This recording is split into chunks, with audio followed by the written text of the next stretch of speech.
அனைவருக்கும் என் அன்பின் வணக்கம். எங்கள் வாழ்வும் எங்கள் வளமும் மங்காத தமிழென்று சங்கே முழங்கு. அன்னை தமிழுக்கு முதல் வணக்கம். திணை அமெரிக்கா வழங்கக்கூடிய இளைய தலைமுறையும் நமது முயற்சிகளும் என்ற இணைய வழி நேர்காணல் நிகழ்விற்கு உங்கள் அனைவரையும் அன்போடு வரவேற்று மகிழ்கிறோம். இந்த நிகழ்ச்சியில் இணைந்திருக்கக்கூடிய மதிப்பிற்குரிய டாக்டர் சோம இளங்கோவன் ஐயா அவர்கள், சர இளங்கோவன் அம்மா அவர்கள் மற்றும் திருஞான சம்பந்தம் ஐயா அவர்கள், விஜயம்மையார் அவர்கள், இந்த நிகழ்ச்சிக்கு நாயகர்களாக இங்கே இணைந்திருக்கக்கூடிய திரு கிருஷ்ணமூர்த்தி ஐயா அவர்கள், சுகுணா அவர்கள் மற்றும் நம்முடைய நட்பு வட்டாரங்களிலிருந்து இணைந்திருக்கக்கூடிய அனைவருக்கும், மூத்த தமிழ் ஆர்வலர்களுக்கும் எங்களுடைய பணிவான வரவேற்பினை சொல்லி மகிழ்கிறேன். திணை அமெரிக்காவின் நிர்வாக குழுவினர், மதிப்பிற்குரிய நண்பர் இளமாறன் அவர்கள், ரவி அவர்கள், பிரபு அவர்கள், பாலா அவர்கள் உள்ளிட்ட அனைவருக்கும் என் அன்பின் வணக்கம். திணை அமெரிக்கா சார்பில் அனைவருக்கும் மீண்டும் நல் வரவேற்பினை பதிவு செய்து கொள்கிறோம். இந்த நிகழ்ச்சியில் துவக்கமாக நாம் திருஞான சம்பந்தம் ஐயா அவர்களின் பிறந்த நாள் விழா, அதாவது 80வது பிறந்த நாள், மிக மகிழ்ச்சியோடு நேற்று இளமாறன் அவர்கள் பிறந்த நாள் கொண்டாடினார். அவருக்கும் இந்த நேரத்தில் பிறந்த நாள் வாழ்த்துக்களை தெரிவித்துக் கொள்கிறேன். ஐயா அவர்களின் பிறந்த நாள் வாழ்த்து நம்ம சோமா ஐயா சொன்னாங்க, நாம் அனைவரும் இணைந்து நீண்ட நீண்ட காலம் பாட்டு பாடணும் அப்படின்னு ஐயா ஆசைப்பட்டாங்க. சோமா ஐயா பாடிடலாமா? நீங்க முதல்ல அறிமுகப்படுத்திட்டு அப்புறம் பண்ணுவோம். அறிமுகப்படுத்திட்டு பாடலாமா? நல்லதுங்க ஐயா. ஏன்னா முதலில் ஐயா அவர்களை பற்றிய அறிமுகத்தை கொடுத்து விடலாம். குழந்தையில் இருந்து ஒரு நல்ல சிவனடியார் குடும்பத்தில் உள்ளவர். இலக்கியவாதி மற்றும் ஆன்மீகவாதி இரண்டிலுமே சிறந்த ஒரு ஆளுமை. திருக்குறள் வாயிலாக அந்த வழியில் தன்னுடைய வாழ்வு முறையை நடத்தி வருபவர் ஐயா சுந்தரேசனார் அவர்கள். குடந்தை நகர உயர்நிலைப் பள்ளி தலைமை ஆசிரியர், பெரியர் குன்றக்குடி பெரிய அடிகளாரின் நெருங்கிய நண்பர். இவர்களுடைய மகன் நமக்கு தெரிந்த மருத்துவர் திருஞான சம்பந்தம் ஐயா அவர்கள். ரோட் ஐலாண்டில் புற்றுநோய் மருத்துவராக 40 ஆண்டுகளுக்கு மேலாக ஐயா அவர்கள் பணிபுரிந்து வருகின்றார். 20 ஆண்டுகளுக்கும் மேலாக ரோட் ஐலாண்ட் மாநிலத்தின் சிறந்த புற்றுநோய் மருத்துவராக தேர்வு செய்யப்பட்டுள்ளார். இவருடைய நோயாளிகள் பலர் திருக்குறள் பற்றி அறிந்தவர்கள் என்பது இங்கே குறிப்பிடத்தக்கது. ஹார்வர்டு தமிழ் நிதி திரட்டிய பொழுது அவரது நோயாளி ஒருவரை அங்கு நிகழ்ச்சி நடத்தி இவருக்கு பொருள் சேர்த்து கொடுத்தாராம். வந்திருந்த அமெரிக்கர்கள் அனைவரும் தங்கள் இல்லங்களிலிருந்து நல்ல நல்ல பொருட்களை கொண்டு வந்து அங்கே விற்று இந்த நிதி திரட்டும் பணியில் பங்கேற்றது சிறப்புக்குரியது. இவரும் இவருடைய வாழ்வினையர் விஜயலட்சுமி அம்மையார் அவர்களும் அமெரிக்க மற்றும் இங்கே வளர்ந்த தமிழ் குழந்தைகளுக்கு வளர்ப்பு பெற்றோராக திகழ்ந்து அந்த குழந்தைகள் மற்றும் அவர்களுடைய குடும்பத்தின் அன்பினை பெற்றவர்கள். வட அமெரிக்க தமிழ்ச்சங்க பேரவையின் மற்றும் பல் விருதுகளையும் பெற்ற பெருமைக்குரியவர்கள். எளிமையின் எடுத்துக்காட்டாக திகழக்கூடிய நம் சம்பந்தம் ஐயா அவர்களின் பிறந்த நாளை இன்று உங்கள் அனைவரோடு கொண்டாடுவதில் மகிழ்கிறோம். வாழ்க பல்லாண்டு ஐயா. ஐயாவிற்காக இப்பொழுது நாங்கள் எல்லாரும் அன்மியூட் பண்ணுங்க. எல்லாரும் அன்மியூட் பண்ணிட்டு பேசுங்க. எல்லாரும் அன்மியூட் பண்ணுங்க. பாவலர் அறிவுமதி அண்ணா அவர்கள் எழுதிய பிறந்த நாள் வாழ்த்து பாடலை ஐயா அவர்களுக்காக பாட இருக்கிறோம். நீண்ட நீண்ட காலம் வாழ வேண்டும், வானம் தீண்டும் தூரம் நீ வளர்ந்து வாழ வேண்டும், அன்பு வேண்டும், அறிவு வேண்டும், பண்பு வேண்டும், பணிவு வேண்டும், எட்டு திக்கும் புகழ வேண்டும், எடுத்துக்காட்டு ஆக வேண்டும், உலகம் பார்க்க உனது பெயரை நிலவுத்தாளில் எழுத வேண்டும், சர்க்கரை தமிழை தாளாட்டு நான் சொல்லி வாழ்த்துகிறோம், பிறந்த நாள் வாழ்த்துகள், பிறந்த நாள் வாழ்த்துகள். ஐயா நீண்ட காலம் மட்டும் இன்னொரு தரம் பாடிடுவோமா? எல்லாரும் சேர்ந்து பாடுங்க. நீண்ட காலம்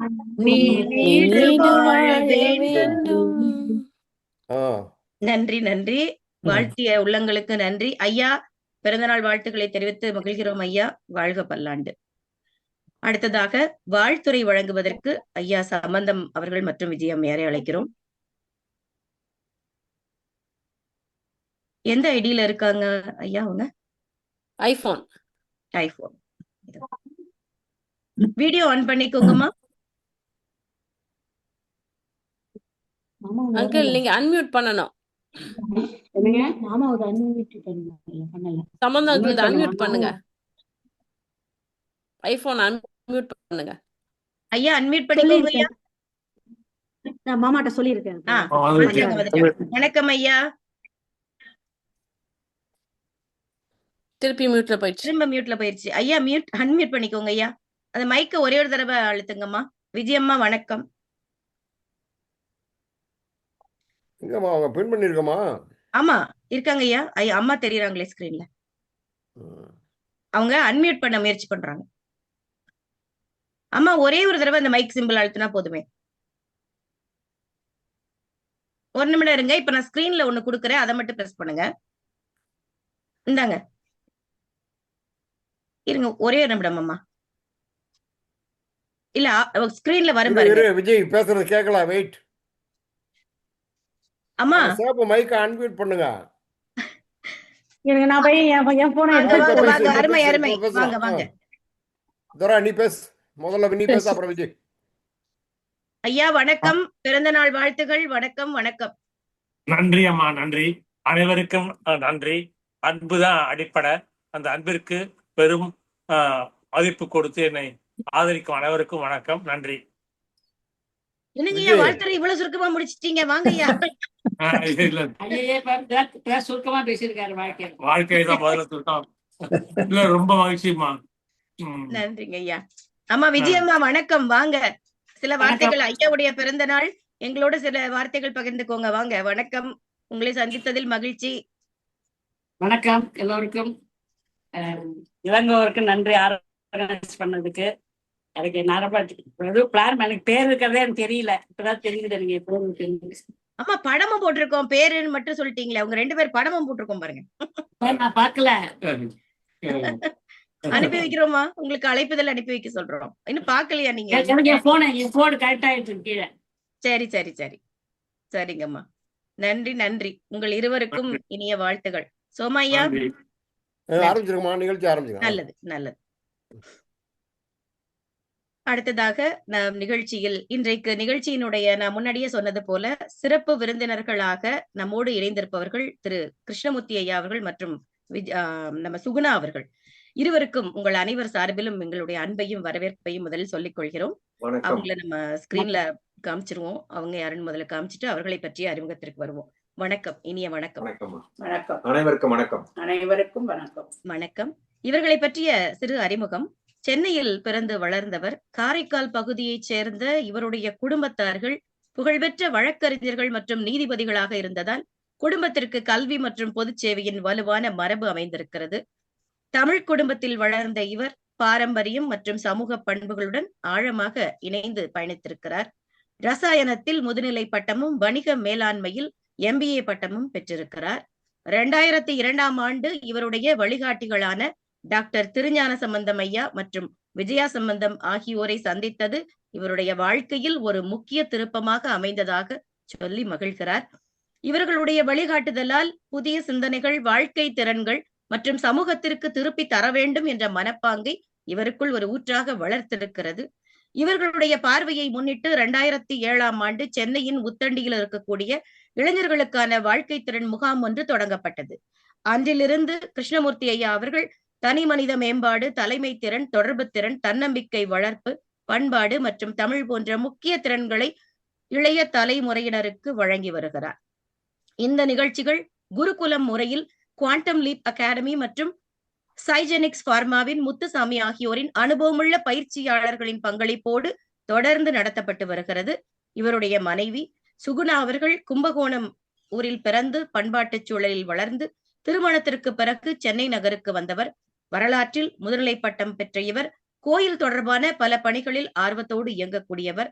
கைமணம் என்ற தன்னுடைய யூடியூப் சேனலில் சுமார் 150க்கும் மேற்பட்ட சைவ சமையல் குறிப்புகளை வெளியிட்டு வருகிறார். 2007 முதலாக சமூக சேவையில் கிருஷ்ணமூர்த்தி ஐயா அவர்களுடன் இணைந்து பயணித்து சமூக முன்னேற்றத்திற்கான இவர்களுடைய கூட்டு முயற்சியில் முழு மனதுடன் பங்களித்து வருகிறார். ஏன்னா வாழ்க்கையில இணையர்களும் ஒரே போல சிந்தனையில் இருப்பது அதுவே ஒரு பெரிய ஒரு விஷயம்தான். அந்த வகையில் கிருஷ்ணமூர்த்தி ஐயா அவர்களுக்கும் சுகுணா அம்மையார் அவர்களுக்கும் என்னுடைய வாழ்த்துகளையும் வணக்கங்களையும் மீண்டும் தெரிவித்துக் கொள்கிறேன். இப்பொழுது நம்முடைய நேர்காணலுக்கான நேரம். இவங்க நிறைய செஞ்சுட்டு வராங்க. அதை நாம் தெரிந்து கொள்வதோடு மட்டுமல்லாமல் உலகத்தாருக்கும் தெரியப்படுத்த வேண்டும் என்ற நல்லெண்ணத்தில் இந்த நிகழ்ச்சி ஏற்பாடு செய்யப்பட்டிருக்கிறது. இந்த நிகழ்ச்சிக்கு வித்தாக இருந்து எங்களை இந்த திணை அமெரிக்கா வாயிலாக இணைத்த சோமா ஐயா அவர்களுக்கு மீண்டும் நன்றியை சொல்லி மகிழ்கிறேன். ஐயா, முதலாவதாக உங்களை கேட்க நினைத்த கேள்வி, நீங்களோ அம்மாவோ யார் சொல்லனாலும் சொல்லலாம். இளைஞர்களுக்கான வாழ்க்கை திறன் முகாம் ஏற்படுத்தணும்னு உங்களுக்குள்ள எப்படி அந்த எண்ணம் தோன்றிய நீங்க சொன்னீங்க, உங்களுடைய வழிகாட்டி நம்முடைய ஞானசம்பந்தம் ஐயா மற்றும் விஜய் அம்மையார் சொல்லிட்டு, உங்களுக்கு இதில் இணைந்து பயணிக்க வேண்டும் அப்படின்னு எண்ணம் வந்த காரணம் என்ன? இது ஒரு நல்ல கேள்வி ஆனந்தி அவர்களே. இதற்கு நான் சொல்லணும் அப்படின்னா, என்னுடைய தமிழ் தூய தமிழ்ல இருக்காது, தமிழ் இங்கிலீஷும் கலந்து பேசுறேன். பரவாயில்லையா உங்களுக்கு? ஒரு குறையும் இல்ல, நீங்க பேசுங்க. ஏன்னா பிகாஸ் அத மாதிரி பண்ணாதான் கொஞ்சம் ஆடியன்ஸ்க்கு நிறைய அப்பீல் இருக்கும். அதுலதான் எனக்கு நிறைய பழக்கம் இருக்கு. நம்ம பிற மொழிக்கு எதிர்ப்பு கிடையாது, அது நம்ம தாய்மொழியை மதிக்கிறோம், பிற மொழியும் மதிக்கிறோம். சொல்லுங்க. ஆமா. சோ அதுதான் காரணம். அந்த மாதிரி நடையில நான் பேசுறேன். ஸோ அப்படி 2002 எனக்கு எப்படி அவரோட அறிமுகம் அப்படி கிடைச்சதுன்னா, அது ஒரு சுவையான சம்பவம். அது நான் 2002 கும்பகோணம் நான் போயிருந்தேன். அப்போ போனப்போ டாக்டர் சம்பந்தம் அவர்கள் ஒரு கல்வி சங்கத்தோட ஒரு மீட்டிங்ல நான் அவரை சந்திச்சேன். அப்போ நான் போனப்போ என்னோட மைத்துனர் நம்ம அந்த மீட்டிங்க்கு போகலாம், அமெரிக்காலேருந்து டாக்டர் வந்திருக்காரு அப்படின்னு சொல்லி அந்த மீட்டிங்காக ஒரு பக்கோடா காஃபி சாப்பிட்றதுக்கு தான் நான் போனேன். இதுதான் என்னோட உண்மையான நோக்கமே. அங்க போனப்போ அந்த மீட்டிங் ஒரு கல்யாண மண்டபத்துக்காக ஒரு பெரும் முயற்சி எடுத்து அவருக்காக அதுக்காக ஏற்படுத்தப்பட்ட மீட்டிங் அது. அந்த மீட்டிங்ல நானும் பங்கு பெற்றேன். ஸோ அந்த மாதிரி இதில் பங்கு பெற்றப்போதான் அவருடைய ஆர்வங்கள் எண்ணங்களால தூண்டப்பட்டு நான் அந்த கல்யாண மண்டபத்தோட கன்ஸ்ட்ரக்ஷன் போயிட்டு இருந்தேன். அந்த ஆக்டிவிட்டீஸ்ல நானும் கலந்துக்கிட்டேன். ஸோ இதுதான் என்னோட சமூக சேவையில ஏற்படுத்தப்பட்ட முதல் ஆணிவேர். ஸோ அந்த மாதிரி ஏற்படுத்தப்பட்ட பழக்கம் தான் அவரோட ஒரு பெரிய தூண்டுதலை ஏற்படுத்துச்சு. அதுக்கப்புறமா 2004 அந்த கல்யாண மண்டபத்தை கட்டி முடிச்சோம். அது பண்ணி முடிச்சதுக்கு அப்புறமா அவரோட நிறைய இன்டராக்ட் பண்றதுக்கான ஒரு சந்தர்ப்பங்களும் வாய்ப்பு எனக்கு நிறைய கிடைச்சது. அதுக்கப்புறமா 2006 அவர் தன்னுடைய மைத்துனர் ஸ்ரீனிவாசன் அவர்கள் நினைவாக ஒரு இளம் குழந்தைகளுக்கான ஒரு முகாமை கும்பகோணத்தில் ஏற்படுத்தினார். ஸோ அதையும் எனக்கு பார்க்கும் சம்பவம் கிடைத்தது. அது சம்பந்தமா நாங்க பேசிக்கிட்டு இருக்கப்போ ஐயா அவர்கள் சொன்னார்கள், சம்பந்தம் ஐயா, இத மாதிரி ஒரு சென்னையிலையும் ஒரு கேம்ப் பண்ணணும்பா. இப்ப கும்பகோணத்துல பண்றது சின்ன பிள்ளைங்களுக்கு பண்றோம். இத மாதிரி டீனேஜ் பருவம் ரொம்ப முக்கியமான பருவம். அந்த பருவத்துல அவங்களோட எண்ணங்கள்லாம் சிதறும். ஸோ அப்படின்றப்போ அந்த நேரத்துல ஒரு நல்லங்களை நம்மளை விதைச்சோம் அப்படின்னு சொன்னா ஒரு நல்லா இருக்கும், என்ன பண்றது அப்படின்னு நாங்க 2 பேரும் பேசிக்கிட்டு இருந்தோம். அது பண்ணப்போ ஒரு அண்ணாமலை யூனிவர்சிட்டி ஒரு ப்ரொஃபஸர் தான் அந்த ப்ரோக்ராமை சென்னையில நடத்துற மாதிரி ஒரு அனுபவம் இருந்தது. ஆனா கடைசி நேரத்துல என்ன ஆயிடுத்து, அவருக்கு நேரம் இல்லாத காரணத்தினால அதை அவர் கடைசியா பண்ண முடியல அப்படின்னு சொல்லிட்டாரு. ஸோ அப்படின்றப்போ சம்பந்தம் ஐயா சொன்னாங்க, நீ இப்ப ஐபிஎம்ல ஆக்டிவா கேரியர்ல இருக்க, உன்னால பண்ண முடியாது, இது அதுக்கப்புறம் பார்த்துக்கலாம் அப்படின்னு சொல்லிட்டாங்க. பட் ஆனாலும் எனக்குள்ள ஒரு வெறி, எப்படியும் நம்ம இதை ஆரம்பிச்சிட்டோம், எப்படியாவது பண்ணணும் அப்படின்னு சொல்லிட்டு, தெய்வத்தால் ஆகாதனினும் முயற்சிதன் மெய்வருத்த கூலி தரும் அந்த ஒரு குரலோட மேம்பாடுல நான் இதை மாதிரி நான் பண்ணணும் அப்படின்னு சொல்லி எனக்கு ஒரு வாரம் டைம் கொடுங்க அப்படின்னு நான் சொன்னேன். சொல்லிட்டு அதுக்கப்புறம் அதுக்கான முயற்சிகள், எனக்கு அந்த கேம்பை பத்தி ஒண்ணுமே தெரியாது, ஃபேக்கல்ட்டி பத்தி ஒன்றும் தெரியாது. ஆனா என்னோடக்குள்ள ஒரு உந்துதல், அதை நம்ம எப்படியும் பண்ணணும், விடக்கூடாது அப்படின்னு சொல்லி அதுக்காக யார் யார் ஃபேக்கல்ட்டி, என்னென்ன இடங்கள் எல்லாத்தையும் பண்ணிட்டு இதை மாதிரி பண்ண போறேன் அப்படின்னு நான் சொன்னேன். சரி, அவரும் ஒப்புதல் அடிச்சாரு. சரி, நீ பண்ணுப்பா, நீ இன்ட்ரெஸ்டோட இருக்க, பண்ணு அப்படின்னாரு. ஸோ அதை மாதிரி நாங்கள் ஆரம்பிச்சு அதுக்காக ஒரு 2 மாசம் ஒரு எஃபர்ட்ஸை போட்டு நிறைய இடங்கள்லாம் பார்த்து அதுக்காக அதுக்கப்புறம் யாருன்னு பண்றப்பதான் அந்த குவாண்டம்லீப் அகாடமின்னு ஒரு சாஃப்ட் ஸ்கில்ஸ் ட்ரைனர்ஸ் அவங்களும் அப்பதான் ஆரம்பிச்சு 1 வருஷம் ஆச்சு. ஸோ அவங்க என் கூட தொடர்பு கொண்டாங்க. ஸோ அதை மாதிரி ஆரம்பிச்சதுதான் 2007 ஒரு கேம்போட ஒரு துவக்கம். அருமை. பாருங்க, பக்கோடா சாப்பிட்ட போய் 13 வயசு பிள்ளைங்களுக்கு சமூக சேவை பண்ண போயிட்டீங்க. உண்மையான அனுபவம் தான் அது. பட் அது எனக்கு மிகச்சிறந்த அனுபவத்தையும் பக்குவத்தையும் கொடுத்தது. நம்மளால பண்ண முடியும்ன்ற ஒரு நம்பிக்கையும் தைரியத்தையும் கொடுத்தது என்னன்னா அந்த ஒரு சம்பவம் தான். சோ அதுக்கு நான் கண்டிப்பா நீங்க ஒரு நூலே எழுதலாம் போல இருக்கே, பக்கோடா தந்த பக்குவம் அப்படின்னு சொல்லி. கண்டிப்பா எழுதலாம். அதுக்காக நான் அந்த உண்மை சம்பவத்தை பகிர்ந்துக்கிறேன். அருமை அருமை. இல்ல, சுவாரஸ்யமா ஆரம்பிச்சிருக்கீங்க, ரொம்ப நல்லா இருக்கு. அடுத்ததாக நான் கேட்க நினைச்ச கேள்விக்கும் நீங்க தொடர்புடையதா நிறைய ஏற்கனவே சொல்லிட்டீங்க, இருந்தாலும் கேட்கிறேன்.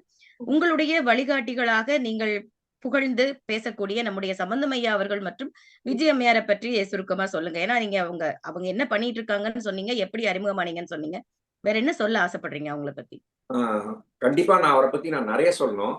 ஏன்னா எனக்கு வந்து 2002 ஆரம்பிச்சு கிட்டத்தட்ட ஒரு 24-25 வருஷமா அவரோட நல்ல பழக்கங்கள் இருக்கு. அவருடைய பண்புகளை நானும் வந்து கடைபிடிக்கணும், நானும் முயற்சி பண்ணிக்கிட்டு தான் இருக்கேன். நான் ஒன்றும் அதில் சக்சீட் ஆகல. பட் அதை பத்தி நான் நிறைய சொல்ல விரும்புறேன். டாக்டர் சம்பந்தம் ஐயா அவர்கள் வந்து புற்றுநோய் மருத்துவராக 50 வருஷங்களுக்கு மேல அமெரிக்கால இருக்கிறாரு. அவர் அமெரிக்கால இருந்தாலும் அவருடைய மனமும் செயலும் வந்து இந்தியாலேயும் நிறைய பிரதிபலிக்குது. அவருடைய குணங்களை பத்தி சொல்லணும்னா நான் வந்து ஒவ்வொரு சந்தர்ப்பங்களா சொல்ல வேண்டியிருக்கும்.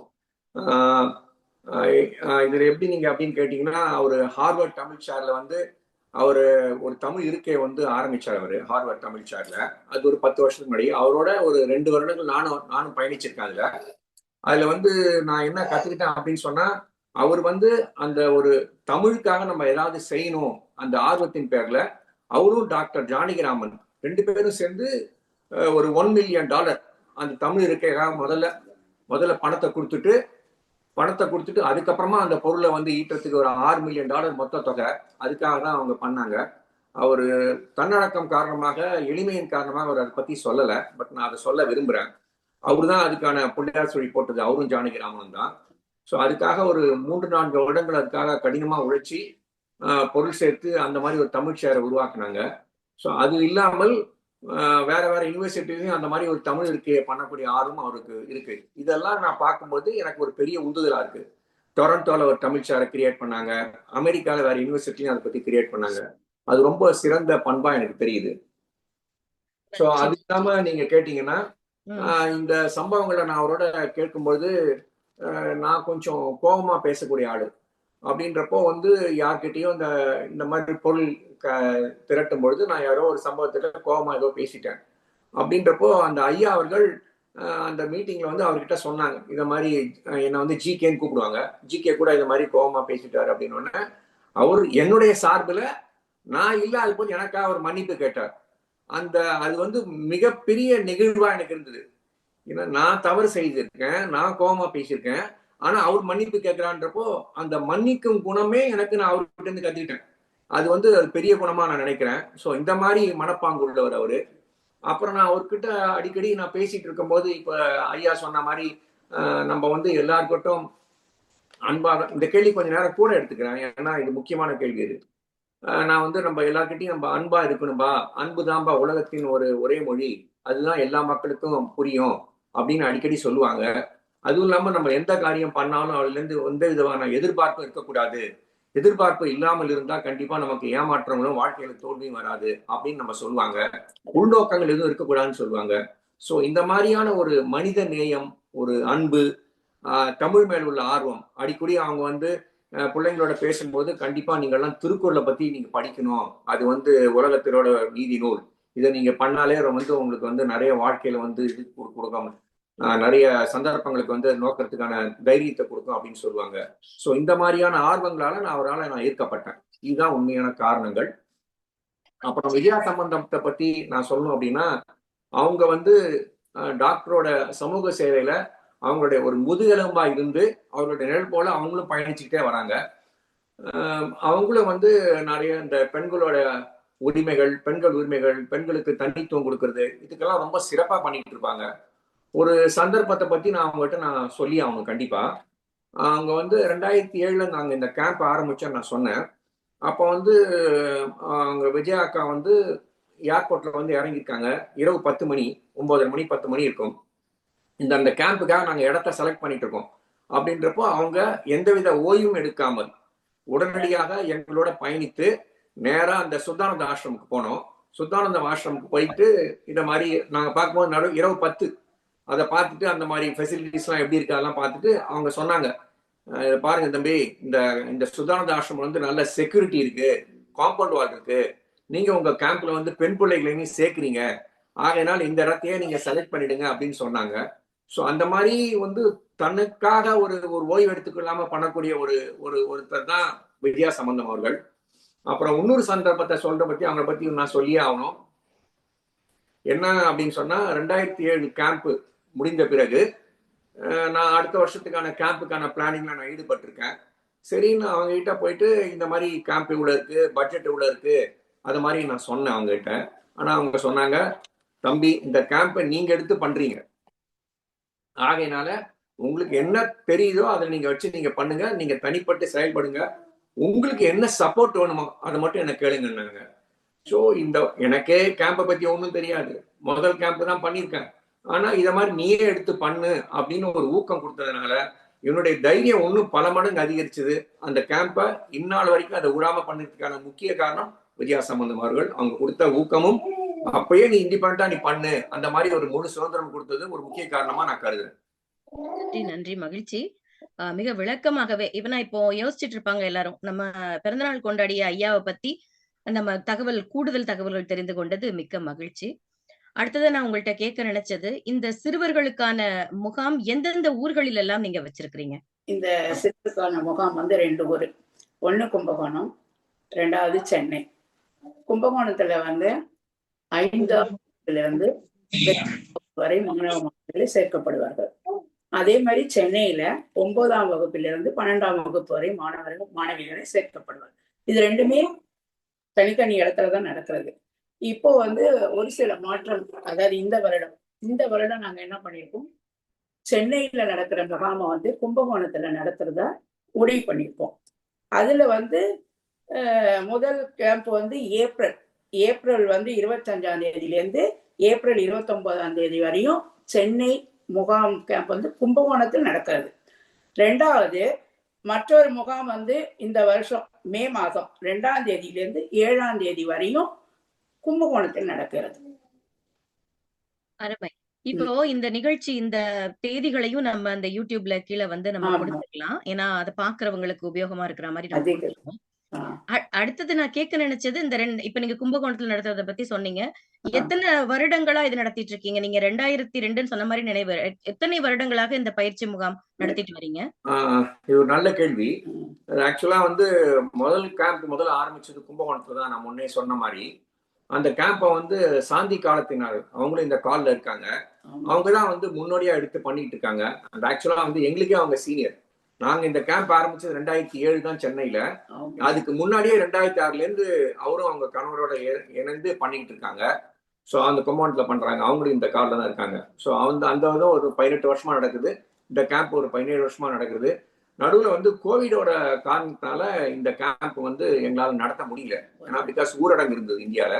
அதனால அது 20, 21, 22 நினைக்கிறேன். அந்த 3 வருடங்கள் மட்டும் இல்லை, மீதி வருடங்கள்ல நாங்கள் தொடர்ந்து ஆண்டுக்கு ஒரு முறை கோடைக்கால விடுமுறையில் நாங்கள் பண்ணிட்டு இருக்கோம்.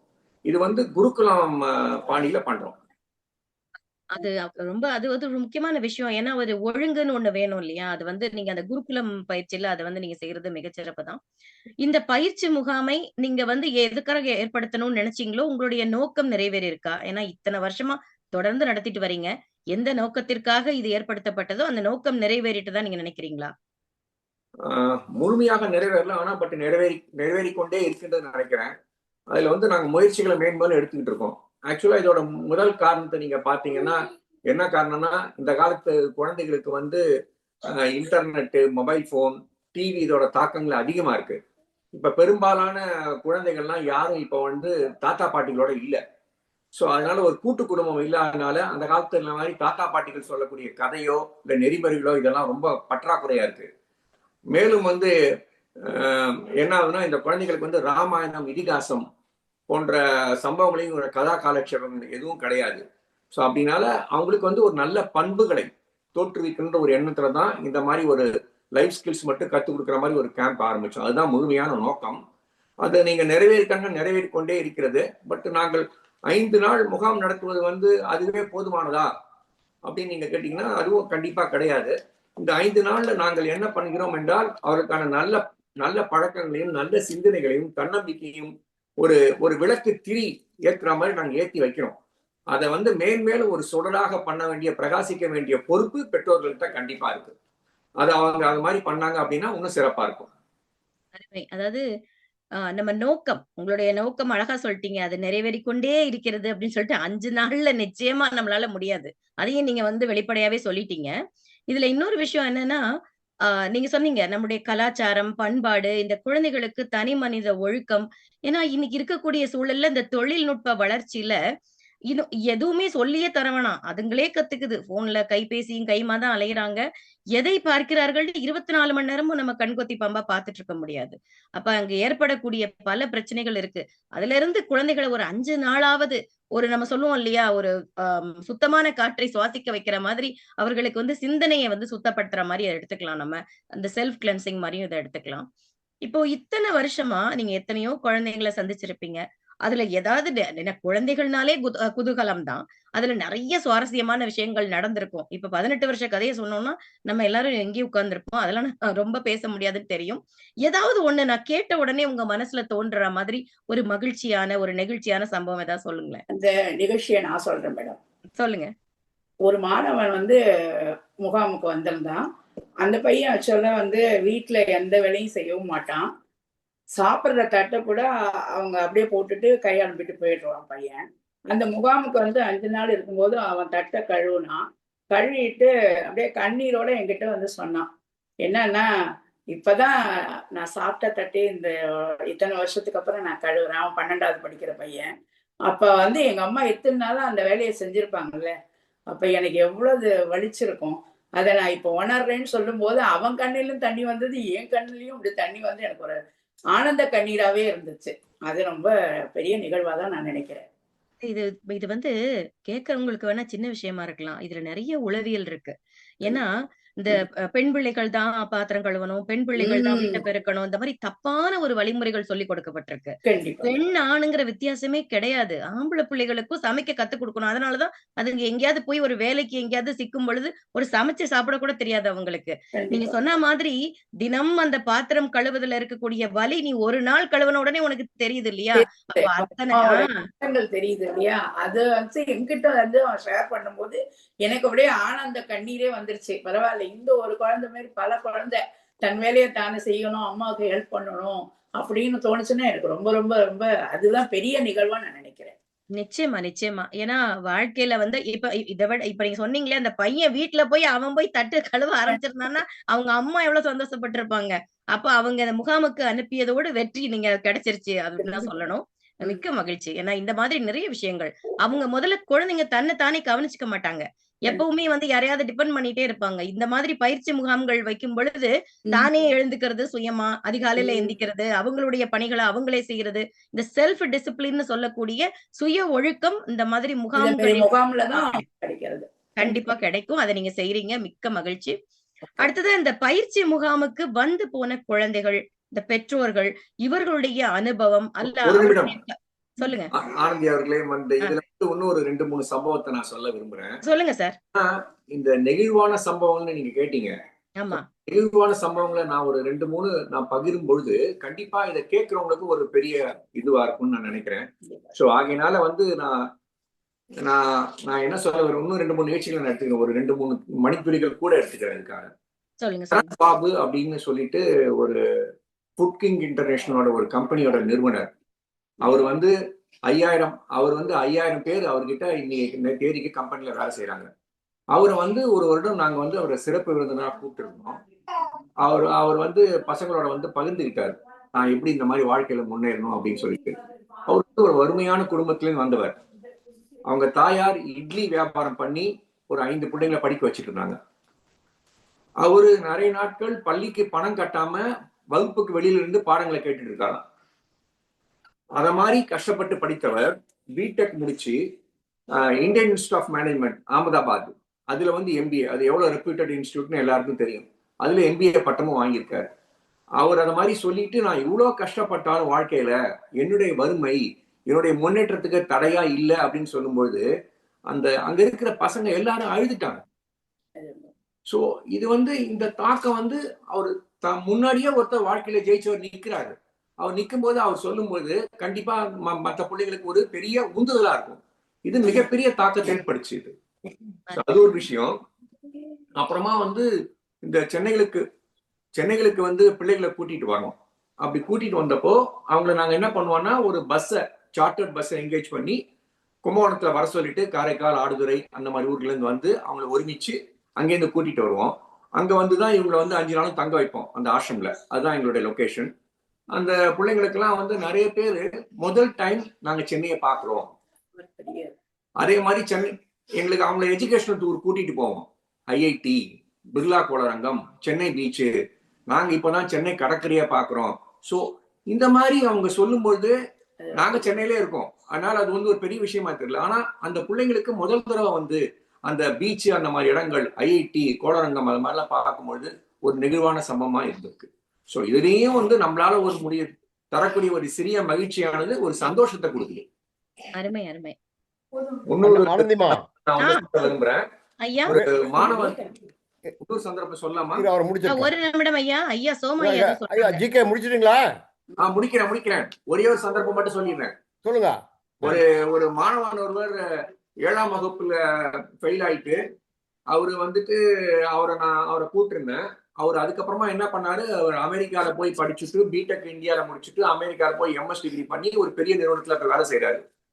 அவர் வந்து இந்த பசங்களோட வந்து வீடியோ கால்ல பேசுறாரு. வந்து பேசிட்டு இத மாதிரி நான் 7ஆம் கிளாஸ்ல ஃபெயில் ஆனேன், அப்படி இருந்தாலும் நான் இப்ப மேல படிச்சு அவருடைய எம்எஸ்ல வந்து 92% வாங்கியிருக்காரு. அந்த மாதிரி நான் படிச்சு வாங்கினேன் அப்படின்றப்போ அந்த மாதிரியான ஒரு வெற்றி கதை. அதனால வந்து தோல்வி வந்து நிரந்தரமானது இல்லை அப்படின்னு அவர் சொல்லும்போது மன நெகிழ்வை கேட்கிற பிள்ளைங்களுக்கு நம்மளாலையும் பண்ண முடியும், நம்ம கிட்ட குறைகள் இருந்தாலும் அதை நிறை செஞ்சுக்கிட்டாலும் பண்ண முடியும்னு ஒரு பெரிய தாக்கத்தை ஏற்படுத்துச்சு. சோ இத மாதிரி இல்ல 3 சம்பவங்கள் சொன்னீங்க சார். 3லயுமே இந்த முதல் சம்பவத்துல சொன்னீங்க பாருங்க, இந்த குழந்தைங்க வந்து சில நேரங்கள்ல இந்த சினிமா எல்லாம் பார்த்துட்டு பாட்ஷா படத்துல வர மாதிரி ஒரே பாட்டுல கோடீஸ்வரர் ஆயிரலாம் அப்படிலாம் நினைச்சிட்டு இருப்பாங்க. அந்த அவர் சொன்னாரு பாருங்க, வறுமையில் நான் அது உழன்று இருக்கும் பொழுது அதெல்லாம் தாண்டிதான் இன்னைக்கு நான் அந்த இடத்துல வந்திருக்கேன்னு சொல்லும் பொழுது, கஷ்டப்பட்டா மட்டும்தான், உழைத்தால் மட்டும்தான் முன்னுக்கு வரணும். அப்ப அதுக்கு நம்ம நல்லா படிக்கணும், ஒழுக்கமா நடந்துக்கணும் அப்படிங்கறதெல்லாம் இது பெரிய விஷயம். அதே மாதிரி 2வது அந்த நிறைவா ஒண்ணு சொன்னது கூட அப்படிதான் சொன்னீங்க. ஏன்னா எல்லா குழந்தைகளுக்குமே ஒரு தடவை தோல்வி அடைஞ்சிட்டா இன்னைக்கெல்லாம் தற்கொலை பண்ற நிறைய பிள்ளைகளை பாக்குறோம். ஏன்னா தோல்விங்கிறதே நம்ம வெற்றிக்கான அறிகுறி. விழுந்தா எந்திரிச்சு ஓடு, விழுந்த இடத்துலயே ஓடுன்னு நம்ம சொல்லுறோம். இந்த மாதிரி விஷயங்கள் எல்லாம் கண் முன்னாடி ஒருத்தங்க வாழ்க்கையில வந்து அந்த அவங்களே அனுபவத்துல உணர்ந்தவங்க சொல்லும் பொழுது இன்னும் அது ஆழமா அவங்க மனசுல பதியும். அது ரொம்ப நல்லா சொன்னீங்க. அதே மாதிரி குழந்தைகள் சென்னை வந்து ஒவ்வொரு இடத்த பார்க்கும் பொழுது அவங்க மகிழ்ச்சி அடைந்ததெல்லாம் சொன்னீங்க. இதுதான் பெரிய விஷயம். சோமா ஐயா ஏதோ சொல்ல வராங்க. ஐயா சொல்லுங்க ஐயா. அனைவருக்கும் வணக்கம். அன்புடன் ஆனந்தி எங்க திருஞான சம்பந்தம் என்ன எல்லாத்தையுமே அமெரிக்காவுக்கு அழைத்து வந்து பொது வாழ்க்கையில் என்ன ஈடுபடு அப்படிங்கிறத ஒரு பாடமாக சொல்லி கொடுத்தவர் டாக்டர் ராம்மோகன் அப்படின்னு சிறந்த மருத்துவர், பொது தொண்டில் சிறந்து விளங்குபவர், தமிழ்நாடு அறக்கட்டளைக்கு $1 மில்லியன் வசதி கொடுத்தவர். அவர் இப்போ ஃப்ளோரிடாலேருந்து வந்திருக்காரு. அவர் கொஞ்சம் வேகமாக போக வேண்டியிருக்கு, அதனால் அவரை கூப்பிட்றேன். டாக்டர் ராம்மோகன் வாங்க, அன்மியூட் பண்ணிட்டு பேசுங்க. எந்த ஐடியில இருக்கீங்க ஐயா? வாங்க வாங்க ஐயா, அன்மியூட் பண்ணிக்கோங்க. அந்த மைக் அமுக்குங்க. ராம்மோகன் கேட்கல மைக். ஐயா ஒரு நிமிஷம் இருங்க ஐயா. சோமா ஐயா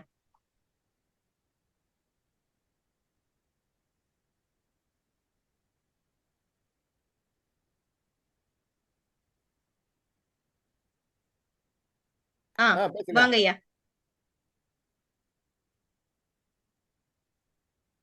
ராம்மோகன் ஐயா வணக்கம். இப்ப நீங்க பேசலாம் ஐயா. கேட்கலையா? கேக்குதுங்க ஐயா, வாங்க. வணக்கம். எல்லோருக்கும் வணக்கம். வணக்கம். இந்த ஒரு முக்கியமான ஒரு நிகழ்ச்சி நடந்துகிட்டு இருக்கு. இதுல 2 விதமான, எல்லாருக்குமே ஒரு நல்ல நிகழ்ச்சி நடந்தாலே சந்தோஷமா இருக்கும். இப்போ 2 நிகழ்ச்சி நடக்குது. ஒன்று, இந்த மாதிரி ஒரு குழு இளைஞர்களுடைய வாழ்க்கையை முன்னுக்கு கொண்டு வரதில் பேசிகிட்டு இருக்கீங்க. அது கேட்கறதுக்கு ரொம்ப சந்தோஷமாக இருக்குது. அவர் கிருஷ்ணமூர்த்தி சாரை நல்லா தெரியும் எனக்கு. அதே சமயத்தில் சம்பந்தம் அவருடைய 80th பர்த்டேயும் வருது. ஸோ 2 விதமாக நமக்கு ஒரு மகிழ்ச்சியான ஒரு இடம் இந்த ஒரு நேரம். இந்த நேரத்தில் வந்து சில விஷயங்கள் சொல்லணும்னு ஆசைப்படுறேன். மற்றவங்களுக்கு முன்னாடி எனக்கு ஒரு வாய்ப்பு தந்ததுக்கு ரொம்ப நன்றி. ஏன்னா நான் கொஞ்சம் நேரத்தில் ஏர்போர்ட்டுக்கு போக வேண்டியிருக்கு. அதனால் ரொம்ப ரொம்ப ரொம்ப நன்றி. நான் என்ன சொல்ல வரேன்னு அப்படின்னா, சம்பந்தம் பற்றி பல பேருக்கு தெரிஞ்சிருக்கோம். ஒன்று, அவருடைய செயல்கள்னால நிறைய பேருக்கு தெரியும். எங்களுக்கு வந்து செயல் மாத்திரம் இல்லை, நட்பினாலையும் எங்களுக்கு தெரியும். இளங்கோ சாரும் நானும் லாங்கஸ்ட் இந்த குரூப்பில் சம்பந்தம் பற்றி தெரிஞ்சவங்க, அதிகமான நாட்கள் தெரிஞ்சவங்க நாங்கள் 2 பேரும். தஞ்சாவூர் மருத்துவக் கல்லூரியில் படிக்கிற போது எங்களோட சக மாணவராக இருந்தவர்கள் 2 பேரும். அந்த மாதிரி ஒரு விதத்தில் நல்லா தெரிஞ்சதுனால ஒரு உரிமையோடு சொல்கிறேன். பல விஷயங்கள் சொல்லுவாங்க. ஒரு தேசபக்தி, தெய்வபக்தி, மனித பண்பாடு எல்லாம் இருக்கிறது ரொம்ப கஷ்டம். தெய்வ பக்தி மாத்திரம் இருக்கிற நிறைய பேர் இருப்பாங்க, தேசபக்தி மாத்திரம் இருக்கிற நிறைய பேர் இருப்பாங்க, மனித பண்பாடு மாத்திரம் இருப்பாங்க. ஆனால் எல்லாம் ஒன்று சேர்ந்து இருக்கிறது ரொம்ப அபூர்வம். இந்த விஷயத்தில் ஒரு முக்கியமான ஒரு விஷயம் என்ன அப்படின்னா, அவருடைய தாய்மொழி, தாய்நாடு, அதனுடைய அன்பு பற்றி அவருக்கு நல்லாமே எல்லாருக்கும் தெரியும். சர் வால்டர் ஸ்காட்னு ஒரு இங்கிலீஷ் பாய்ட் சொல்லுவார், "breathes there the man with soul so dead who never to himself had said, this is my own, my native land." அதாவது ஏதாவது ஒரு மனிதன் இருக்கான உலகத்தில் ஒரு வெளிநாட்டுக்கு போயிட்டு தாய்நாட்டு மண்ணை காலை மிதித்து இறங்குற போது அவன் மனதிற்குள்ளே இருக்கிற ஒரு பூரிப்பு, அந்த மாதிரி இல்லாத ஒரு மனிதன் இருப்பானா அப்படின்னு கேட்பாரு. அந்த மாதிரி வெளிநாட்டுக்கு வந்து பல நாட்கள் ஆனாலும் பல வருடங்கள் ஆனாலும் தாய்நாட்டை மறக்காமல் தாய் மண்ணுக்கு சேவை செய்யணும் அப்படிங்கிற ஒரு எண்ணத்தில் செய்கிறவர் திருஞான சம்பந்தம். வையத்துள் வாழ்பவன் வானுரையும் தெய்வத்துள் வைக்கப்படும் சொல்லுவாங்க. அந்த மாதிரி வையத்துள் வாழ்வதல் எப்படி இந்த உலகத்தில் எப்படி நம்ம நடந்துக்கணும், வாழ்க்கை நடத்தணும் அப்படிங்கிறது காமிக்கிறதுக்கு பல பேர் இருக்காங்க. அதில் முக்கியமான ஒருத்தர் திருஞான சம்பந்தம். அந்த மாதிரி ஒரு நண்பருடைய வாய்ப்பு, அந்த நட்பினுடைய ஆழம் எவ்வளோ அப்படின்னா, இளங்கோ சார், சம்பந்தம், நானுக்கெல்லாம் எங்களுக்குள்ள நட்பு அவ்வளோ ஆழமானது. அந்த ஆழத்தை முழுக்க என்னால் வெளிப்படுத்த சக்தி இல்லை, திறமை இல்லை. சொல்லுவாங்க, ஒரே ஒரு நிமிஷம். சித்திரமும் கைப்பழக்கம் செந்தமிழும் நாப்பழக்கம், வைத்ததொரு கல்வி மனப்பழக்கம் நித்தம் நடையும் நடைப்பழக்கம் நட்பும் தயம் கொடையும் பிறவி குணம் அப்படிம்பாங்க. அதாவது வெளிநாட்டுக்கு போனதுனால தமிழ் பேசுகிறதுக்கு எனக்கு கொஞ்சம் தடுமாறுது, மன்னிக்கணும். 65 வருஷம் ஆச்சு அமெரிக்காவுக்கு வந்து. தமிழ் பேசுகிறது கொஞ்சம் தடுமாறுது, மன்னிக்கணும். நட்பும் தயையும் கொடையும் பிறவி குணம். நாங்கள் அதாவது நட்புங்கிறது அந்த ஃப்ரெண்ட்ஷிப் பிறவி குணமா, கொடை சேரிட்டி பிறவி குணமா, தயைங்கிறது கம்பேஷன் பிறவி குணமா. அந்த பிறவி குணம் எல்லா குணங்களும் ஒரே ஆளுகிட்ட இருக்கிறது ரொம்ப ரேர். அந்த மாதிரி இருக்கிற மனிதர்கள் ஒரு மாணிக்கத்தில் ஒருவர் திருஞான சம்பந்தம். இதோடு பேசி அவர் நீண்ட நாள் வாழ்ந்து தமிழ் மொழிக்கும், தமிழ்நாட்டிற்கும், தாய்நாட்டிற்கும், இந்தியாவிற்கும், பாரதத்திற்கும், உலகத்திற்கும் சேவை செய்ய வேண்டும் என்று எல்லாம் உள்ள இறைவனை இறைஞ்சுகிறேன். வணக்கம். தமிழும் குரலும் மிகச்சிறப்பு ஐயா, மிகச்சிறப்பு. ஒரு சிந்தனை வந்து டாக்டர் ராம்மோகன் வந்து எனக்கு வாழ்க்கையில பெரிய வழிகாட்டியா இருந்தாரு. நான் தஞ்சாவூர்ல படிக்கும்போது அவர் மாதிரி யாரையும் பார்க்க முடியாது. அந்த அளவுக்கு மிக சிறந்த உயர்ந்த ஒரு நெறியோட வாழ்ந்த மனிதர் அவர். அவரோட உறவு, இளங்கோவோட உறவு ரெண்டும் ரெண்டு போர் அப்படி இருந்தாலும் அதே சமயத்துல 2 பேரும் வந்து மிக சிறந்த நண்பர்கள். அதனால ராமமோகன் ஐயாவுக்கு எனக்கு என்னுடைய பெரும் நன்றியை தெரிவிச்சுக்கிறேன். இன்னும் 2வது, என்னுடைய சிந்தனைகள் தெளிவாகிறதுக்கு நான் இந்த மீட்டிங்ல சொல்லக்கூடாது, நான் சொல்லிதான் தீரணும். அதனுடைய துணைவியார் பெரிய காரணம். எனக்கு தயக்கம் வந்தது, எப்படி இந்த ஹார்வர்டு செய்ய போறோம்னு. எனக்கு ஜாயராமனுக்கு அப்ப வந்து எங்களுக்கு ஊக்கம் கொடுத்தது என் துணைவியார் தான். அவங்க சொன்னாங்க, நீங்க முதல்ல படத்தை போடுங்க, அப்புறம் 4 பேர்ட்ட போய் கேட்கலான்னு சொன்னாங்க. அப்புறம் தான் நாங்க 2 பேரும் முதல் டொனேஷனை கொடுத்தோம். அதுக்கு வந்து அது மாதிரி பல வகையில நெறிகாட்டி வழிகாட்டி செய்தது என்னுடைய துணைவியார். அது மாதிரி இளங்கோவனும் பல சமயத்துல இடிச்சு பேசதான் சொல்லுவாங்கல்ல, அது மாதிரி தட்டி பேசி இடிச்சு பேசி நம்ம நெறிப்படுத்தவர். இந்த மாதிரி நண்பர்கள் உறவு தான் வாழ்க்கையில பெரிய முக்கியங்கிறத நான் உணர்ந்து கொண்டேன். அதுக்கு வந்து தமிழுக்கும் தமிழ் மண்ணுக்கும் நன்றி சொல்லி நன்றிங்க ஐயா, வேண்டிக் கொண்டேன். மிக்க மகிழ்ச்சிங்க ஐயா. ஏன்னா நீங்க சொன்னது 100க்கு 100 உண்மை ஐயா. நம்ம யாருக்கிட்டயாவது போய் ஒரு கொடை நன்கொடைன்னு கேட்டோம்னா உடனே எடுத்து கொடுத்துட மாட்டாங்க. நம்ம ஒரு ஆமா. $20 முதல்ல கொடுத்துட்டு, ஐயா நான் கொடுக்குறேன் ஐயா, உங்களால முடிஞ்சது நீங்க கொடுங்கன்னு நம்ம கேட்டாதான் அவங்க $10 தருவாங்க. அத வந்து ம். நீங்க ரொம்ப சரியான ஒரு நோக்கம். அம்மையார் அவர்கள் நல்ல ஒரு சாதுரியமாக அந்த அந்த இடத்துல அவங்க முடிவு பண்ணியிருக்காங்க. மிகச்சிறப்பு. நன்றி, நன்றி. உங்களுக்கு வாழ்த்துரை சொல்லி உங்களுடைய நட்பின் இலக்கணத்தை அழகாக பகிர்ந்து கொண்ட ராம்மோகன் ஐயா அவர்களுக்கும், உங்கள் இருவருக்குமே எங்களுடைய அன்பான வணக்கமும் வாழ்த்தையும் மீண்டும் தெரிவித்துக் கொள்கிறோம். நன்றி ராமையா. நன்றி. மகிழ்ச்சி. அடுத்து நம்ம நேர்காணல் தொடர்கிறது. இப்பொழுது மீண்டும் நாம் கிருஷ்ணமூர்த்தி ஐயா மற்றும் சுகுணா தம்பதியிடம் போகிறோம். இன்னும் ஒரே ஒரு இதுமா மன்னிச்சுக்கணுமா, ஐயா கால்டுவெல் சொல்லுங்க. வேலுநம்பி வந்திருக்காரு. கால்டுவெல் மட்டும் ஒரு இது கொடுத்துட்டு அப்புறம் இன்டர்வியூ தொடருங்க. கால்டுவெல் அண்ணா வாங்க அண்ணா. இல்லமாரி உங்க வீடியோல பின் பண்ணுங்க. அண்ணா வீடியோல இருக்கீங்களா அண்ணா? இல்ல வீடியோல இல்ல. அண்ணா வாங்க. கால்டுவெல் அண்ணா வந்திருக்காங்க. இனிய வணக்கம் அண்ணா. ஐயாவுக்கு வாழ்த்து சொல்லிருங்க.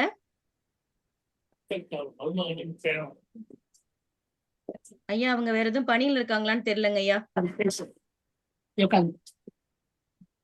சரிம்மா, நீங்க தொடருங்க. நல்லது. இப்பொழுது மீண்டும் நேர்காணலுக்குள் நுழைவோம். அடுத்த கேள்வி ரொம்ப அழகா அந்த நெகிழ்ச்சியான சம்பவங்கள்.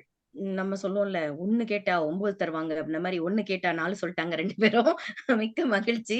எங்களுக்கே நெகிழ்ச்சி ஆயிடுச்சு. நீங்க சொல்லும் பொழுது எனக்கு நான் யோசிச்சேன். இந்த மாதிரி சின்ன சின்ன விஷயங்கள்லாம் வீட்ல அதனால சொல்லுவாங்க. பிள்ளைகளுக்கு சொல்லிக் கொடுங்க அப்படிம்பாங்க. அவங்களுக்கு வந்து வீட்ல இருக்கிற என்னோட அப்பாலாம் வந்து இந்த கணக்கு நம்ம சம்பளம் வாங்கிட்டு வரும்போது, முதல்ல வந்து மஞ்சள், அதுக்கப்புறம் என்னுடைய டியூஷனுக்கான பணம், தம்பிக்கான டியூஷனுக்கான பணம், குடும்ப செலவுக்கு இவ்வளவு, இதெல்லாம் எழுதி வைப்பாரு. எனக்கு இப்ப கூட அதெல்லாம் அதே மாதிரி எந்த செலவு பண்ணாலும் வீட்டுக்கு வந்து கணக்கு பாருமா, அப்பதான் உனக்கு தெரியும் நீ என்ன செலவு பண்ண, இல்ல யாருக்கிட்டையும் எங்கேயும் பணத்தை விட்டுருக்கியா, மத்தவங்க பொருளும் வேண்டாம், நமக்கு வேண்டாம், நம்ம பொருளையும் தேவையில்லாம விட்டுறக்கூடாதுன்னு சொல்லுவாரு.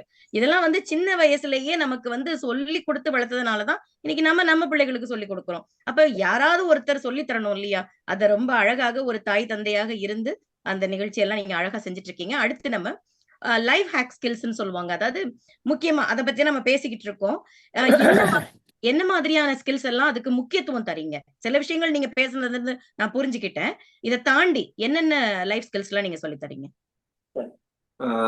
லைஃப் ஸ்கில்ஸ் எந்த மாதிரி நாங்கள் கற்றுக் கொடுக்குறோம் அப்படின்னு சொன்னா, வாழ்க்கை கல்வியில பர்சனாலிட்டி டெவலப்மெண்ட் முக்கியமா இருக்கிறத நான் சொல்றேன். பர்சனாலிட்டி டெவலப்மெண்ட், லீடர்ஷிப் ஸ்கில்ஸு, அதுக்கப்புறம் கான்ஃபிடன்ஸ் பில்டிங்கு, கம்யூனிகேஷன் ஸ்கில்ஸு, அப்புறம் how to face failure and how to be the face that the stress and strain in life.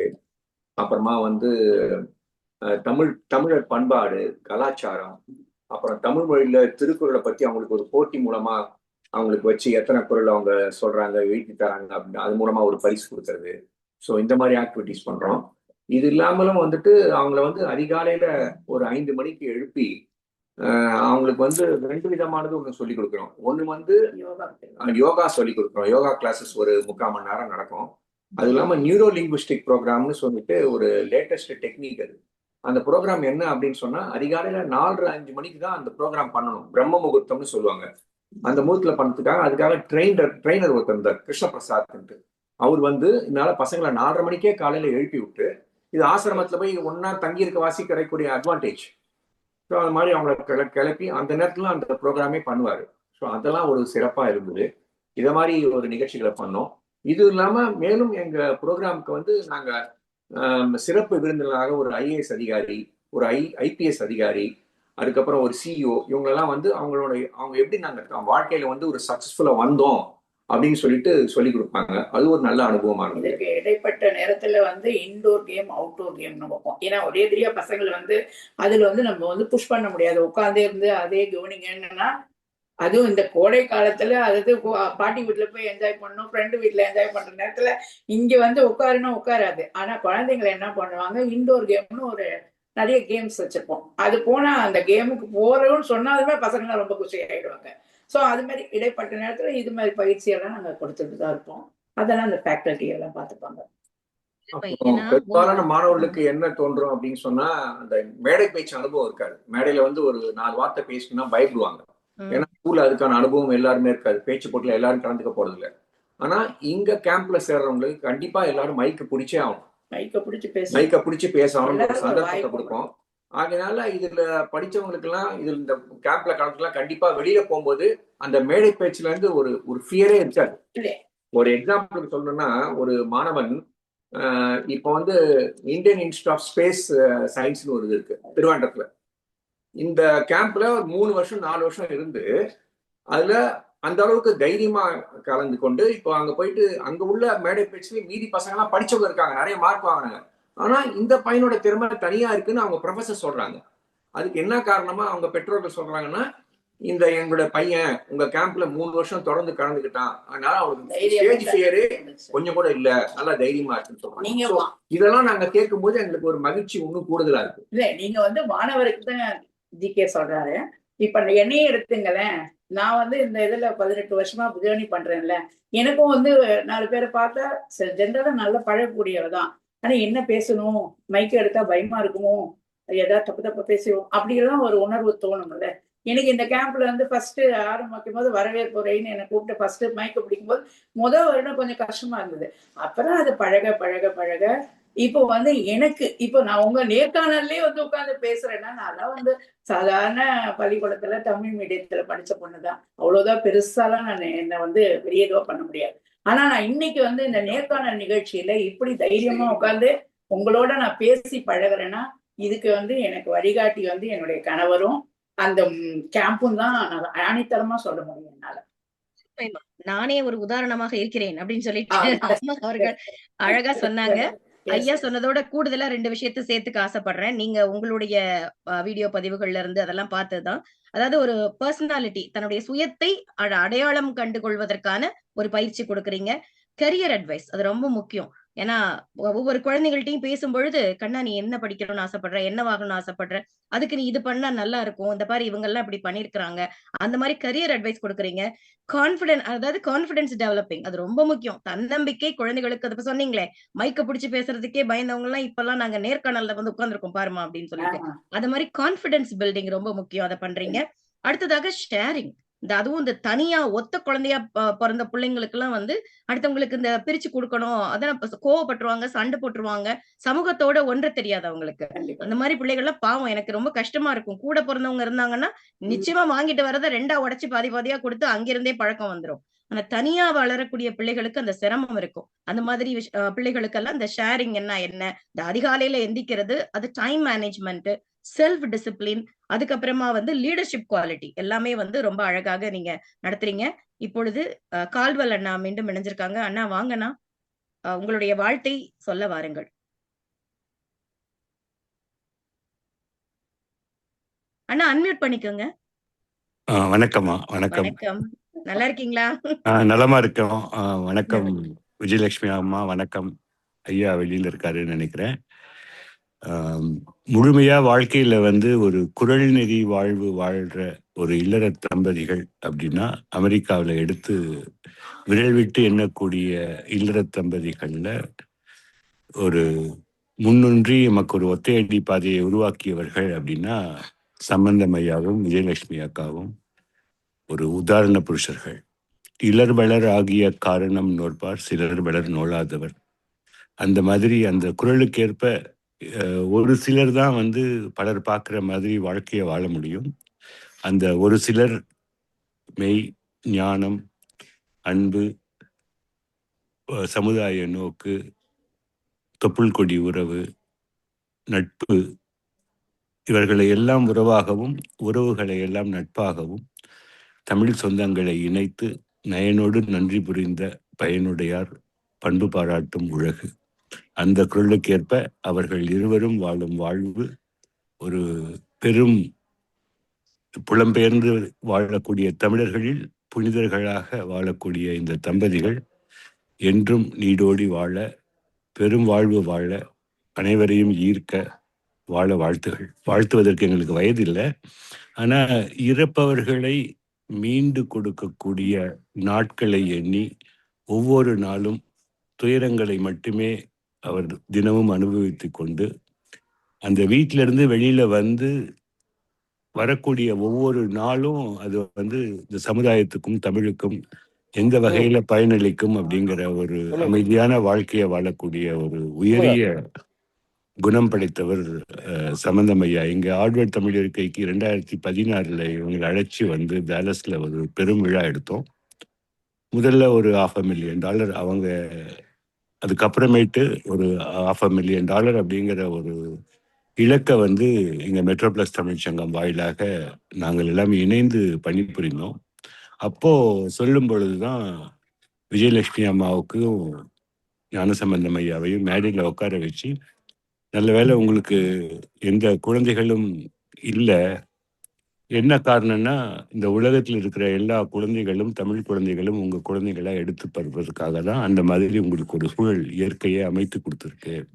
செல்லுமிடமெல்லாம் வெல்லும், செல்லுமிடமெல்லாம் சிறப்பு, தமிழ் குழந்தைகள் அனைவரும் உங்கள் குழந்தைகளாக இருப்பதற்கு என்ன தவம் செய்தீர்களோ நீங்கள் அப்படின்னு சொல்லிட்டு இவங்க இருவரையும் அந்த இடத்துல அடையாளப்படுத்தி சொன்னேன். ரெண்டாவது, ரொம்ப குறைவா பேசி நிறைவா செய்யக்கூடிய ஒரு சிலர்ல வந்து சம்பந்தம் ஐயா வந்து எப்பயுமே தனித்து விளங்கக்கூடியவர்.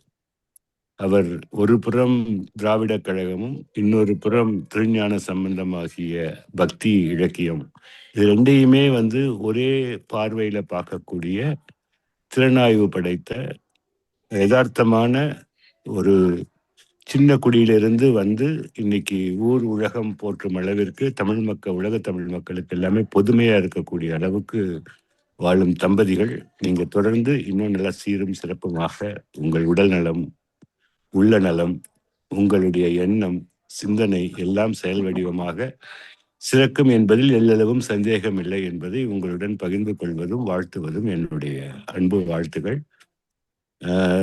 நீங்க உருவாக்கிய ஒத்தையடி பாதையில் நாங்கள் எல்லாம் பயணிப்பது எங்களுக்கு கிடைத்த ஒரு பெரிய பேரு. நீங்கள் வாழும் இந்த காலம் வரலாற்றில் நாங்களும் உங்களுடன் பயணிக்கிறோம் என்பதே எங்களுக்கு கிடைத்த ஒரு பெரிய ஒரு வாய்ப்பு.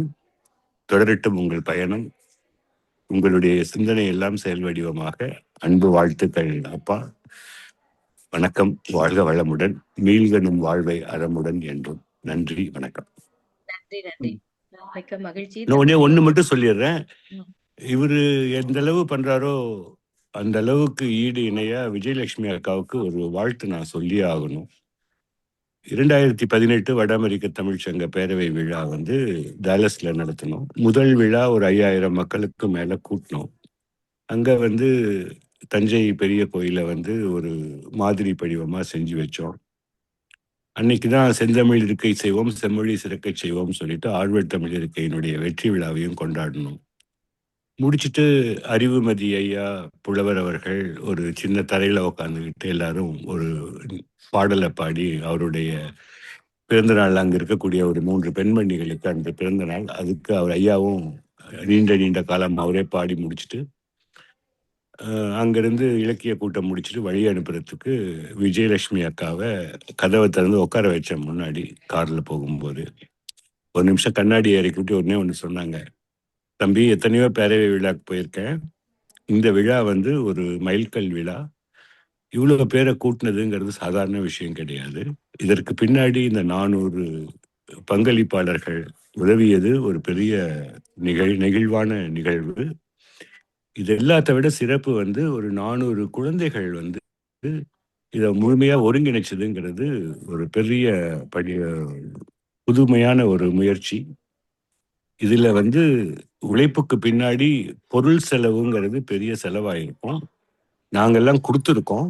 இருந்தாலும் இதுல ஏதாவது உங்களுக்கு தொய்வு ஏற்பட்டதுன்னா தாராளமா நீங்க கூப்பிடுங்க. நான் வந்து உங்களுக்கு என்ன பொருளுதவி வேணாலும் செய்யறதுக்கு தயாரா இருக்கேன் அப்படின்னு சொல்லிட்டு கேட்காமையே அந்த இடத்துல சொல்லிட்டு போனாங்க. அதே மாதிரி சும்மா சொல்றவங்க கிட்டே நம்ம விட மாட்டோம். இந்த மாதிரி சொல்லிட்டு போகும்போது நம்ம விட்டுருவோமா அப்படின்னு சொல்லிட்டு அக்கா கிட்டே, அக்கா ஒரு $10,000 இன்னும் கொடுத்தீங்கன்னா நல்லா இருக்கும், நீங்க கொடுங்க அப்படின்னு சொல்லி விழாவுக்கு கேட்டேன். போய் 3ஆவது நாள் அவங்களே செக் எடுத்து எழுதி நேராக அனுப்பிச்சு வச்சுட்டாங்க. இது வந்து ஐயா கிட்ட கேட்டுட்டு அவங்க பண்ண கிடையாது. ஐயா கிட்ட கேட்டாலும் எனக்கு என்ன தெரியுங்கிறது எனக்கு தெரிய விடயம். ஏன்னா அது எங்கிருந்து வருமோ அங்கிருந்து தான் வரும். அப்படிப்பட்ட ஒரு இணையர் வாழ்க்கையில அமைந்தது. அவர் நம்பக்கூடிய தாய் தந்தையர்களா இருக்கட்டும், இறைவனா இருக்கட்டும், எனக்கு வந்து அவர் தமிழ் மேல் வைத்திருக்கக்கூடிய தமிழ் தாயினுடைய அருளால் கிடைத்த இல்லறத் தம்பதிகளாக ஒரு இணையராக அமைந்ததுதான் சம்பந்தம் ஐயாவினுடைய வெற்றி பாதையில் மலர்களை தூவுவதற்கு விஜயலட்சுமி லக்ஷ்மியாக வந்து கூட இருந்து இவ்வளவு வேலைகளையும் செய்வது அப்படிங்கிறது அவர்களுடைய தனித்துவம், சிறப்பு. அவர்களுக்கும் என்னுடைய பாராட்டுகள். இருவருக்கு இணையர், ஒரு தனி பிரிச்சு பார்க்க முடியாத இணைந்து இருக்கக்கூடிய ஒரு தம்பதியர் அவர்கள். அதனால கற்றார் காமருவர் அப்படிங்கிற மாதிரி ஔவையாரினுடைய அந்த ஒரு வரிகளுக்கு ஏற்ப நாங்கள் எல்லாம் பார்த்து ரசிக்கக்கூடிய இல்லறத் தம்பதிகளா இருப்பது. அதற்கு ஒரு பக்கம் சோம இளங்கோவன் ஐயாவும் அம்மாவும் 2 பேருமே வந்து எங்க பார்த்தீங்கன்னாலும் அவர்களுடைய நட்பு வந்து எந்த இடத்துல போனாலும் டே வாடா போடான்னு பேசிக்கிற அளவுக்கு சம்பந்தம் ஐயாவும் சோம இளங்கோவன் ஐயாவும் எங்களுக்கு வந்து கிடைத்த ஒரு பெரிய ஒரு சரோஜாமாவும் ஒரு காலத்திற்கு கிடைத்த ஒரு பொக்கிஷன்னு சொல்லுவாங்க இல்லை, அந்த மாதிரி இவர்களுடைய தஞ்சை கல்லூரியில் இருந்து தொடங்கிய நட்பு இன்று வரை பூவாக பூத்து மலராக அனைவருக்கும் வாசம் கொடுக்கும் அளவிற்கு இந்த நட்பு தொடர்றது. இன்னும் நல்லா தொடரணும். வாழ்த்துகள். நன்றி. மிக்க மகிழ்ச்சி. நன்றி. அன்புடன் ஆனந்தி மன்னிச்சுக்கணுமா, சுவர்ணா சங்கரம் பண்ணியிருக்காரு, அவர் ஒரு நிமிஷம் கூப்பிட்டுருக்குமா ப்ளீஸ்.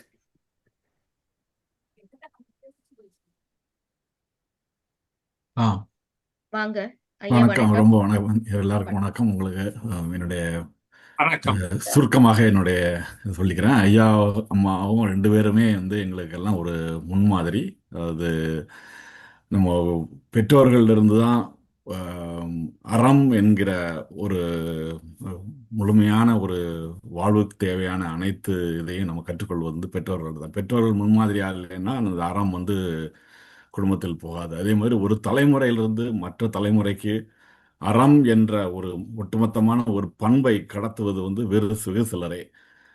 அந்த அளவில் நான் வந்து ஐயா சம்பந்தம் ஐயாவையும் அம்மா விஜய அம்மாவையும் முன்மாதிரியாக பார்க்கிறோம். என்னுடைய குடும்பத்தில் என்னுடைய மகளுக்கும் சரி என் மனைவிக்கும் சரி அவங்க மேலே அவ்வளோ ஒரு ஈர்ப்பு உண்டு. எனக்கு உங்களை இருவரையும் வாழ்த்துவதற்கு வசதியில்லை, ஆனால் உங்களை வணங்கி இந்த நேரத்தில் நான் மிக சுருக்கமாக என்னுடைய வாழ்த்துறையை முடித்துக் கொள்கிறேன். நன்றி. மகிழ்ச்சி. உங்களுக்கு வணக்கமும் வாழ்த்தும். நன்றி. வணக்கம். நன்றி ஐயா. வணக்கம் சோமா அலங்காவன். நன்றி. இப்பொழுது நேர்காணல் தொடர்கிறது. இப்போ நம்ம ஏற்கனவே முதலே பேசிட்டு இருந்தோம். நீங்க என்ன மாதிரியான லைஃப் ஸ்கில்ஸ் எல்லாம் நீங்க வந்து முக்கியத்துவம் கொடுக்குறீங்கன்னு ரொம்ப அழகா சொல்லி நம்ம பேசிட்டு இருந்தோம். அடுத்துதான் நான் கேட்க நினைச்சது வந்து, இப்போ சென்னையில இருக்கக்கூடிய சுத்தானந்த ஆசிரமத்துல இப்ப நடத்திட்டு இருக்கிறதா சொன்னீங்க இல்லையா? நீங்க கும்பகோணத்துக்கு கொண்டு போறீங்கன்னு நீங்க பதில் சொல்லிட்டீங்க. அதை தாண்டி உங்களுக்கு வெளி ஊர்கள்ல இருந்து ஏதாவது உங்களை வந்து நான் எங்க ஊர்ல நடத்துறீங்களா அப்படி யாராவது கேட்டிருக்காங்களா? அத அப்படி கேட்கணும்னு ஆசைப்படுறேன். இது வரைக்கும் அந்த மாதிரி ஒரு சந்தர்ப்பம் வரல. பட் நீங்க கேட்டீங்கன்னா வெளியில இருந்து எங்களுக்கு யாராவது பண்ண விரும்பினால் வந்து எங்களுடைய 18 வருட அனுபவங்களை வந்து ஷேர் பண்றதுக்கு நான் ரெடியா இருக்கேன். அதனால அவங்கள வந்து தகுந்த இடத்தையும் பார்த்து மாணாக்கர்களை சேர்த்து ஸ்பான்சர்ஷிப் இருப்பேனால் அதில் வந்து நாங்கள் பண்றதுக்கு தயக்கமே இல்லை. அது மாதிரி கண்டிப்பா நாங்கள் பண்ணுவோம். அதில் ஒன்றும் சந்தேகமே இல்லை. சார், அடுத்ததா வந்து நீங்க சொன்னீங்க 5 நாட்கள் இந்த கேம்ப்னு சொன்னீங்க. இந்த எல்லா குழந்தைகளுக்குமே, அந்த சிறு வயது பிள்ளைகளுக்கும் சரி, அந்த 15 வயது பிள்ளைகளுக்கும் சரி, எல்லாருக்குமே அந்த 5 நாட்கள் தானே? ஆமா. நல்லது. இந்த நாட்கள்ல இவங்களுடைய செயல் திட்டம் பத்தி, ஏன்னா இப்போ இதுக்கு முன்னாடி கேட்ட கேள்விகள்ல இருந்து தெரிஞ்சது ஓரளவுக்கு எங்களால கிரகிக்க முடிஞ்சது. என்னன்னா, காலையில நாங்க யோகா அதிகாலையில எந்திரிச்சு யோகா பண்ண வைப்போம், மாலையில அவங்களுக்கு வந்து சோர்வு போறதுக்காக விளையாட வைப்போம்னு சொன்னீங்க. அது நீங்களே ஒரு முறைப்படி அந்த செயல் திட்டம் எந்த மாதிரியான ஒரு செயல் திட்டம் அந்த 5 நாட்களுக்குள் என்னவெல்லாம் இருக்கும்னு கொஞ்சம் சொல்லுங்களேன், விளக்கம். நான் சொல்றேன். மாணவர்கள் வந்து முதல்ல வீட்டை விட்டு வெளில வரணும். ஏன்னா அவங்க வந்து வீட்டுலதான் பொழுது போய்க்கணும். நம்ம ஒரு முகாமுக்கு வரணும்னா அது முதல் இம்பார்ட்டன்ட். பசங்க வந்து அம்மா அப்பாவை பிரிஞ்சு 5 நாள் எங்களோட பயணம் பண்றதுக்கு அது முதல் மாணவர்கள் வெளில வரணும். 2வது மாணவர்கள் அவங்கவுங்க துணியை துவைச்சுக்கிறது, அவங்கவுங்க சாப்பிட்ட தட்டை கழுவுறது, இதெல்லாம் வந்து அவங்களுடைய 2வது அவங்களுடைய பயணங்கள் எங்களுடைய முகாம்ல தான் தொடரும். 3வது வந்து என்னன்னா, அவங்க வந்து எல்லாரோடையும் இன்ட்ராக்ட் பண்றாங்க. பசங்களோட ஃப்ரெண்ட்ஸுங்களோட எப்படி பழகுறாங்க, 4 பேரோட இந்த காலத்துல பழகுறதுக்கு வாய்ப்பே இல்லை. ஏன்னா ஒரு சிங்கிள் சைல்டா இருக்கிறவங்க எல்லாம் நிறைய பேரோட பழகுனா நிறைய அனுபவங்கள் அவங்க கத்துக்கிறாங்க. 3வது வந்து உணவு. நாங்க வரும்போதே சொல்லிடுவோம், இது வந்து ஆசிரமம் குருகுலம் மாதிரி இருக்கும். தண்ணீரை வீணாக்க கூடாது, சாப்பாட்டை வீணாக்க கூடாது. எவ்வளவு தேவையோ அதை பிளேட்ல வச்சு சாப்பிடுங்க. உணவும் தண்ணியும் வேஸ்ட் பண்ணக்கூடாதுன்னு சொல்லிடுவோம். அது மாதிரியும் அந்த குழந்தைங்களும் அழகா சாப்பிட்டு வீணாக்காம செய்வாங்க. அது ரொம்ப நல்லா கத்துப்பாங்க. வீட்டுல இருந்தா சாப்பிட்டுட்டு அப்படியே தூக்கி போட்டு போயிடுறது. இங்க வந்து அந்த இது கிடையாது, அதை கத்துக்கிறாங்க. 3வது வந்து அவங்க எல்லாத்துலயுமே பங்கு இப்ப ஒரு சில குழந்தைங்க நான் வந்து பேசுறேன் முன்னாடி வந்துடும். சில குழந்தைங்க எல்லாம் பின்னாடி உட்கார்ந்து இருக்கிறதெல்லாம் வரவே வராது. சோ அவங்கள நாங்க பார்த்து கூட்டிட்டு வந்து நீனு பேசு, உனக்கும் இதுல பங்கு இருக்கு அப்படின்னு சொல்லும் போது அவங்களுக்கு என்ன வரும், இந்த ஸ்டேஜ் பேர் எல்லாம் நல்லா பேசுவோம். மேடம் கூப்பிடுறாங்க, நாங்க பேசுறோம், தெரிஞ்சதை பேசுவோம் அப்படின்னு சொன்னா ஒரு உற்சாகத்தோட வந்து கத்துக்கிறாங்க. அது பெரிய செயல். 3வது வந்து புத்தக கல்வியோட வாழ்க்கை கல்வி, அது ரொம்ப இம்பார்ட்டன்ட் இல்லையா? வாழ்க்கை பாடத்தை கற்கிறது இது ஒரு மாதிரி முகாம்ல கத்துக்கிறது ஒரு பெரிய இதா நினைக்கிறேன். அப்புறம் சென்னை போன்ற நகரங்கள்லாம் ஃபர்ஸ்ட் டைம் வராங்கன்னா ரொம்ப இது பண்ணுவாங்க. அது ரொம்ப வந்துட்டு அறிமுகம் இல்லாத நண்பர்களோடும் பழகுறாங்க பாருங்க, பழகி பேசி கத்துக்கிறாங்கல்ல, அதுதான் அந்த வாழ்க்கை திறன் ரொம்ப இதுவா இருக்கும் நினைக்கிறேன் நான். ஓகே. ஏன்னா ரொம்ப நீங்க கரெக்டா சொன்னீங்க. ஏன்னா அது அவங்க வீட்டுக்குள்ள இருக்கிற அவங்க பெற்றோரு உறவினர்களை தாண்டி வெளியில ஒரு 3வது பர்சன்ட்ட பேசுறதுக்கே தயங்குவாங்க, பயப்படுவாங்க. அப்ப நீங்க இன்னொரு விஷயம் சொல்ல மறந்துட்டேன் மேடம். முதல்ல செல்போன் கிடையாது. ரொம்ப நல்லது. எனக்கு இந்த டீலிங் பிடிச்சிருக்கு மேடம். 2 நாளும் யாருமே செல்போன் எடுத்துட்டு வர மாட்டாங்க. ஏதாவது அம்மாவோட பேசணும் அப்படின்னு இருந்ததுன்னா எங்கள் மாதிரி ஃபேக்கல்ட்டிட்ட நம்பர் இருக்கும், பேரண்ட்ஸ் நம்பர். அவங்க எங்கள்கிட்ட பேசி பையனுங்க நலமா இருக்கானா, பையன் உடம்பெல்லாம் நல்லா இருக்கா அப்படின்னு கேட்டு தெரிஞ்சுப்பாங்க. ஒரு சில நாள் ரொம்ப வரமாட்டாங்க. ஒரு 50 பசங்க ஒரு 10 பசங்க ஒரு நாளைக்கு ஏதாவது கூப்பிடுவாங்க. அதுவே செல்போன் இல்லாத பெரிய விஷயம் பசங்க வராதது, அதுதான் ரொம்ப இம்பார்ட்டன்ட். ரொம்ப ரொம்ப நல்ல முடிவு அது. ஏன்னா அந்த ஒரு அவங்கள இருக்கிறதே 5 நாள், அதுலயும் எந்த டிஸ்ட்ராக்ஷனும் இல்லாம உங்க வசப்படுத்தணும்னா முதல்ல அதுக்கே 2 நாள் எடுக்கும். அவங்கள முதல்ல அந்த சூழ்நிலைக்கு கொண்டு வர்றது, அதுக்கப்புறமா தான் அவங்களுக்கு ஸ்கில்ஸ் எல்லாம் போதிக்க முடியும். அப்ப அதை சொல்லி தரதுக்கு எந்த ஒரு இதுவும் இருக்கக்கூடாதுன்னு ரொம்ப சிறப்பு. எனக்கு ரொம்ப பிடிச்சிருக்கு. அடுத்தது வந்து இந்த கேம்ப்ல வந்து சேர்றதுக்குன்னு ஏதாவது ப்ரீ குவாலிஃபிகேஷன்ஸ் இல்ல இந்த மாதிரி பிள்ளைகள் தான், இல்ல நாங்க இந்த மாதிரி எதிர்பார்க்கிறோம் அந்த மாதிரி இருக்கா, இல்ல யாருனாலும் சேரலாமா உங்க கேம்ப்ல?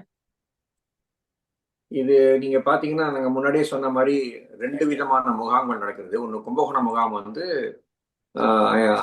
கிளாஸ் 5ல இருந்து கிளாஸ் 8 வரைக்கும். அதோட வயசை நீங்க பாத்தீங்கன்னா 10ல இருந்து 14 வயசு உள்ள பிள்ளைகள். அப்புறம் சென்னை முகாம் முத்தண்டியில் நடக்கிறதுல பாத்தீங்கன்னா நீங்க கிளாஸ் 9ல இருந்து கிளாஸ் 12 வரைக்கும். அவங்களோட வயதை பார்த்தோன்னா 10 பருவ மாணவர்கள், அவங்க எல்லாமே டீனேஜ் மாணவர்கள்.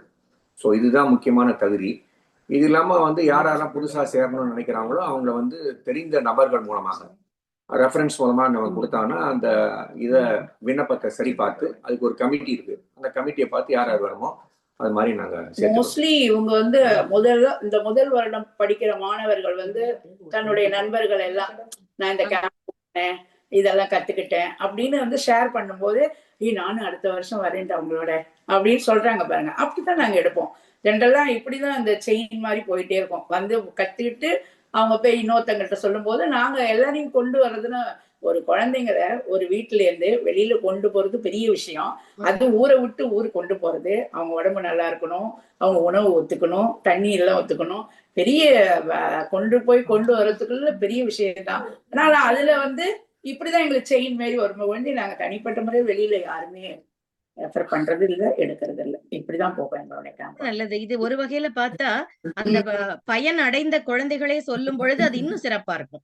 அப்ப அவங்க எனக்கு இதெல்லாம் கிடைச்சதுடா, நீயும் வாடா அப்படின்னு இன்னொரு குழந்தைக்கு சொல்லும் பொழுது அப்படி சேர்ற கூட்டம், தானா சேர்ந்த கூட்டம் மாதிரி சேர்த்துட்டு இருக்கீங்க. அந்த கேம்ப்ல இருக்க வயசு பத்தி பேசிட்டு இருந்தோம் நம்ம. ரொம்ப அழகா சொன்னீங்க. இப்போ அதுல பிரிவுகள் வேற எதுவும் இருக்கா, இல்ல இந்த 2 பிரிவுகள் தானா? முதல்ல 2 பிரிவுகள் இல்லை. நல்லது நல்லது, மிகச்சிறப்பு. ஒரு சொற்பமான தொகையை நாங்க வசூலிக்கிறோம். ஒரு அந்த மாதிரி அவங்க ஒவ்வொரு குழந்தைக்கும் கிட்டத்தட்ட ஒரு 3000 ரூபாய் 4000 ரூபாய் செலவாகும். 5 நாள் அவங்களை தங்க வைக்கிறது, பஸ்ல கூட்டிட்டு வருது, எஜுகேஷனல் டூர் கூட்டிட்டு போறது, அதெல்லாம் செலவாகும். பட் அவங்ககிட்ட ஒரு சொற்ப தொகையா 500 ரூபாய் அந்த 5 நாள் கேம்புக்கு வசூலிப்போம். சென்னையில உள்ள கேம்புக்கு 1000 ரூபாய் வசூலிப்போம். இப்ப யாராவது பணம் கொடுக்க முடியல அப்படின்னா வேற யாராவது ஸ்பான்சர் பண்ணுவாங்க. நல்லது. இது மாதிரி யாராவது லைக் மைண்டட் பீப்புள் கொடுக்குற டொனேஷன்ஸையும் வச்சு இதை மாதிரி தான் நாங்கள் பொருளை இது பண்ணி அந்த கேம்ப் நடத்துறோம். சிறப்புங்க ஐயா. நம்ம இன்டர்வியூட நிறைவுக்கு வந்துட்டோம். இன்னும் ஒரு 2 ஆனந்தி கேள்வி. ஆனந்தி ஒரே ஒரு interruption, one more, sorry to father you. இப்போ வந்துமா ஐயா காலத்திநாதன் ஒரு பெரிய ஆசிரியர், ஐயா அப்துல் கலாம் அவருக்கு ரொம்ப வேணுங்கிறவர், பூனேல வந்து மாணவர்களோட ரொம்ப இது பண்ணி புது திட்டங்கள்லாம் கொண்டு வந்தவர். அவர்கிட்ட நம்ம இந்த திட்டத்தை எப்படி நம்ம விரிவுபடுத்தலாம், மற்ற இடத்துக்கு கொண்டு போக முடியுமா அப்படிங்கிறத கேட்டு ஒரு நிமிஷம் அவரை பேச சொல்லலாம். காலத்திநாதன் ஐயா வாங்க. அவர் ஐயா. யாருன்னா சம்பந்தத்தோட தங்கச்சியோட மருமகன் ஓ அப்படிங்களா சாந்தி ஐயா? காலத்திநாதன் 2 பேரும் தான் கும்பகோணத்துக்கு தான் நடத்துனாங்க அந்த முகாமை. சரிங்க ஐயா, சரிங்க ஐயா. வணக்கம் காலத்திநாதன் வாங்க. காலத்திநாதன் ஐயா. வாங்க வாங்க ஐயா. நீங்க அன்மியூட் பண்ணிக்கோங்க ஐயா. காலத்திநாதன் சார், நீங்க அன்மியூட் பண்ணிக்கோங்க.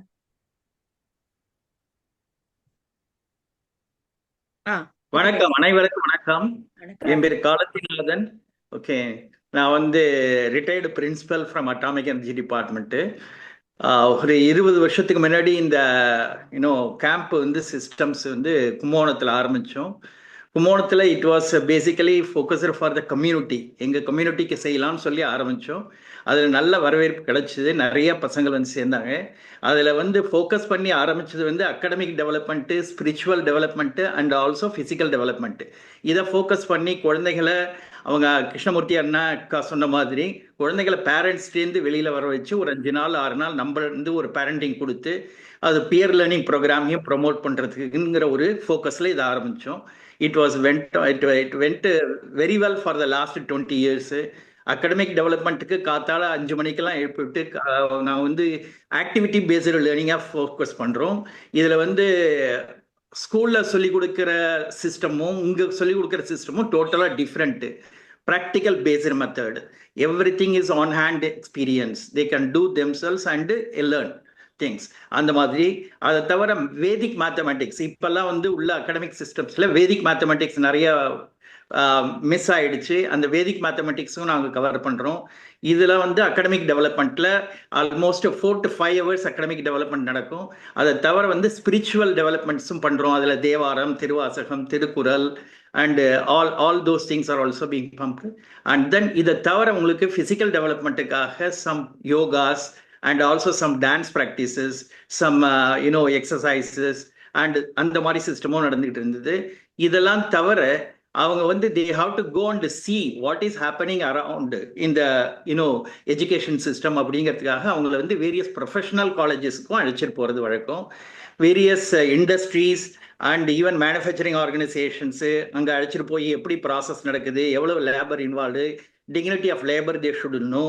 So all those things are also being exposed, and they even often go to the medical colleges, they go to the engineering colleges, they go to mines, they go to Nilakari mines-kum போயிட்டு வந்தாங்க.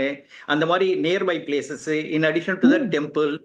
So இந்த மாதிரி சிஸ்டம்ஸ்லாம் visit பண்ணி போனாங்க. It was a wonderful experience. Last 20 years it's going on. In the initially 4 to 5 years I helped. Later on the charge was handed over to my wife. My wife is doing also very with interesting way, and she's taking her to the programs, and her sister Geeta is also contributing a lot.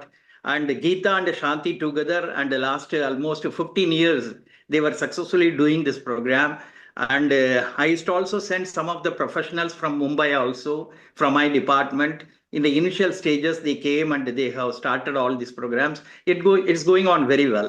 But it was focused for the community. But after 5 to 6 years, then we kept it open to everyone. So not only for the community, it is for any child who is interested to come and camp with ourselves. And another important thing is it has become a committed activity for our family also.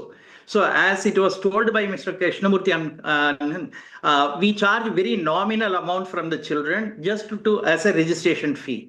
Okay, nothing else we charge from anybody, and all the expenses are being contributed only by the family members of our own community and our own associates. They used to contribute. All the earning members of our family, they contribute, and the voluntary services are also rendered by all the community and as well as our family members. everybody, even the old lady at home also, she comes and contributes something in the form of mentoring the students and helping the students.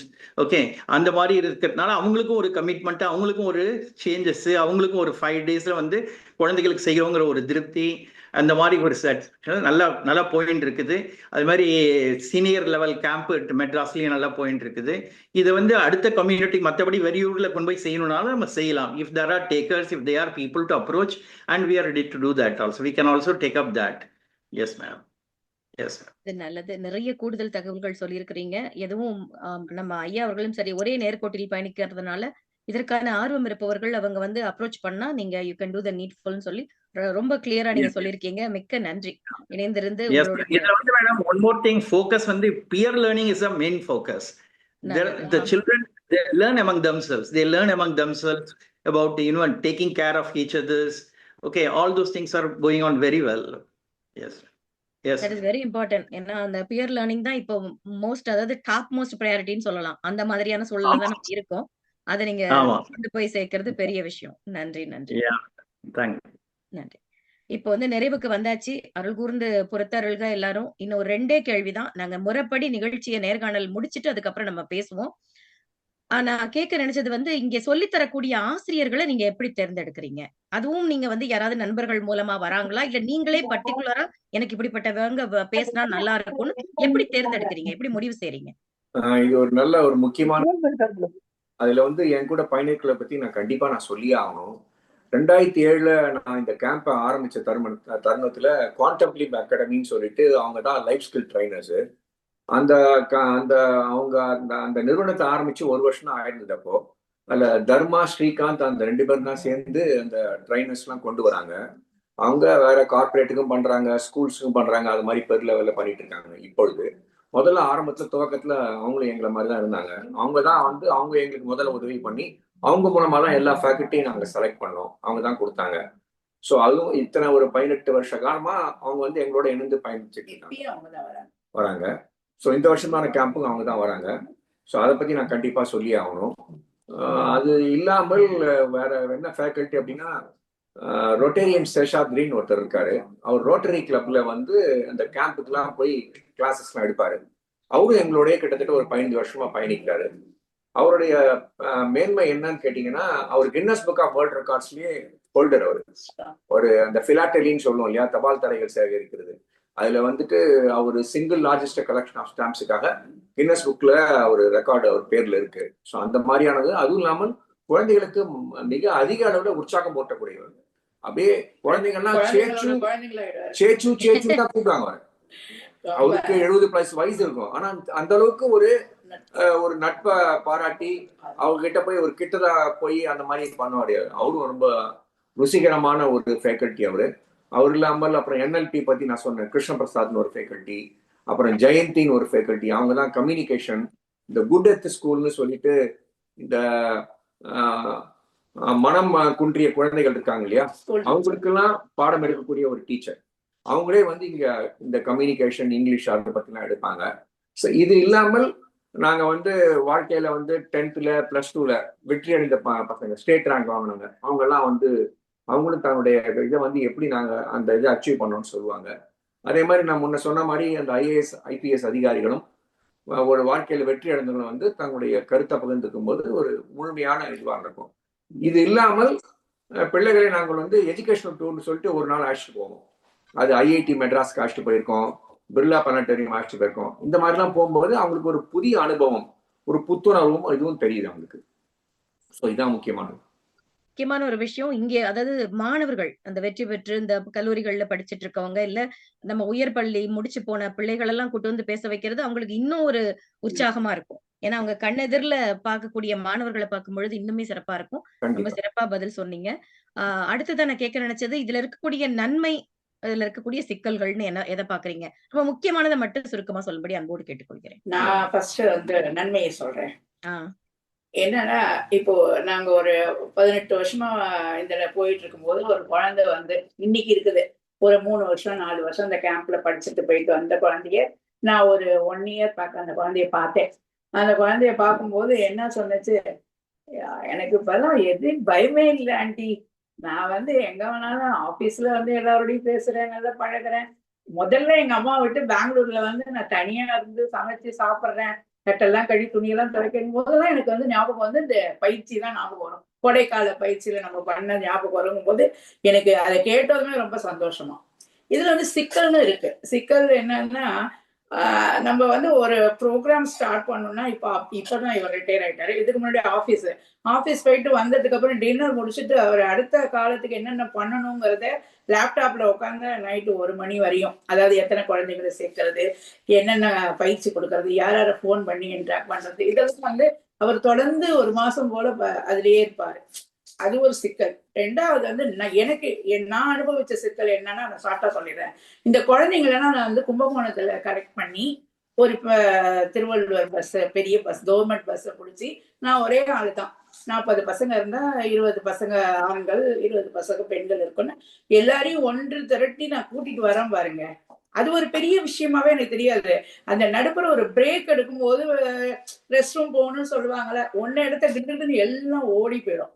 அப்போ வந்து நான் ஒரு ஆள் manage பண்றதெல்லாம் வந்து நான் இந்த இதுல ரொம்ப கத்துக்கிட்டது அதிகம் தான். அதை ஏன்னா அந்த ஒரு குழந்தைய கொண்டு போய் கூட்டிட்டு வந்து அந்த கார்ல பஸ்ல உட்கார வச்சு திருப்பி பெண்கள் எல்லாம் அழைச்சிட்டு போய் கூட்டிட்டு வர்றது அது சிக்கல் தான். அதை கொண்டு வந்து அந்த ஆசிரமத்துல சேர்க்கிற வரையும் சிக்கலா தான் இருக்கும். நான் ப்ரேயர் பண்ணிட்டு தான் வருவேன், கடவுளே நல்லபடியா. 2வது குழந்தைங்க எல்லாமே ஆரோக்கியமா இருக்கணும். அதை நான் முதல்ல ப்ரேயர் பண்ணிடுறேன். ஏன்னா ஒரு குழந்தைக்கு ஃபுட்டு அலர்ஜி இருக்கும், ஒரு குழந்தை தண்ணி சளி பிடிக்கும், அதுக்கெல்லாம் நான் மாத்திரை கத்திரெல்லாம் ரெடி பண்ணி வச்சுக்கிட்டு அது 2வது அந்த பசங்க குடுன்னு ஓடுங்க அந்த ஆசிரமத்துக்குள்ளெல்லாம். அப்பெல்லாம் அதெல்லாம் கண்காணிச்சுட்டே இருக்கிறது சிக்கலாக தான் நினைக்கும். ஆனா அந்த சிக்கல்லையும் ஒரு சந்தோஷமும் அன்பும் நிறைஞ்சிருக்கும் போது எனக்கு ரொம்ப சந்தோஷமா இருக்கும் மேடம். அதுல நடைமுறை சிக்கல்கள் நீங்க சொன்ன மாதிரி ஒரு 2 குழந்தைய பாத்துக்கிறதுக்கே நமக்கு வந்து அப்படியே பிச்சுப்போம் தலைய. 40-50 பிள்ளைங்களை வச்சுக்கிட்டு, ஏன்னா அது மட்டும் இல்ல, அது உங்களுடைய பொறுப்பு, அது நம்ம உங்க ரெஸ்பான்சிபிலிட்டியில வராங்க. அப்ப உங்களுக்கு இன்னும் அது பிரஷரா இருக்கும். இப்ப நம்ம குழந்தைங்களை பாத்துக்கிறது வேற விஷயம், அடுத்த பிள்ளைகளை நம்ம கூட்டிட்டு வரும்போது முழுக்க அவங்களுக்கு நம்மதான் அவங்களுக்கு பொறுப்பு.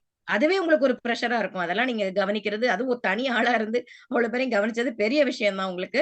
நிறைவு கேள்வி, உங்களுடைய வருங்கால திட்டம், கனவு அப்படின்னு என்ன வச்சிருக்கிறீங்க? ஓரளவுக்கு எனக்கே ஊகிக்க முடியும், இருந்தாலும் கேட்கிறேன். உங்களுடைய வருங்கால திட்டம், கனவுகள். வருங்கால திட்டம் அப்படின்னு நீங்க பாத்தீங்கன்னா, இப்ப வந்து இந்த பிள்ளைங்களை வந்து சேர்க்கறது கொஞ்சம் கடினமான செயலா இருக்கு. இது வரைக்கும் ஒரு 40-50 பேர் தான் ஒவ்வொரு முறையும் எங்களால் சேர்க்க முடியுது. அவங்க எல்லாருமே கடைசி நேரத்துல தான் வந்து சேர்றாங்க. ஸோ இதனால வந்து இன்னும் நான் நினைக்கிறேன், அவங்களுக்கு இன்னும் பெற்றோர்களுக்கு இன்னும் அவேர்னஸை கிரியேட் பண்ணணும். அதுதான் நாங்கள் முயற்சி பண்ணிட்டு இருக்கோம். அதனால அந்த எண்ணிக்கை இன்னும் கூடுமையானால் அந்த ஃபேக்கல்ட்டிக்கும் ரொம்ப சந்தோஷமா இருக்கும், எங்களுக்கும் சந்தோஷமா இருக்கும். அதை விரிவுபடுத்தினா நல்லா இருக்கும் நினைக்கணும். இது இல்லாமல் வந்து வேற முன்ன சொன்ன மாதிரியே வந்து வேற ஊர்களை யாராவது நடத்த விரும்பினால் அவர்களுக்கு எங்களுடைய நாலேஜை ஷேர் பண்றதுக்கு ரெடியா இருக்கும். அதே மாதிரி வெளிநாட்டு வாழ் தமிழர்களுக்கும் எதுக்கான ஒரு வாய்ப்பு இருந்தது என்றால் அதுவும் நாங்கள் பண்ணி கொடுக்கறதுக்கு ரெடியா இருப்போம். இந்த நிகழ்ச்சியை நாங்கள் பண்றதுல வந்து என்ன ஒரு பர்சனல் எனக்கு பெனிஃபிட் அப்படின்னு நீங்க கேட்டீங்கன்னா, இப்போ இந்த ப்ரோக்ராமை நடத்தும் போது ஒரு சிறப்பு விருந்தினை போய் நான் அழைக்க போறேன் அப்படின்னு சொன்னா, நான் IBM வந்திருக்கேன், பிரைஸ் வாட்டர் ஸ்கூப்பர்ஸ் வந்திருக்கேன், யாரும் மதிக்க மாட்டாங்க.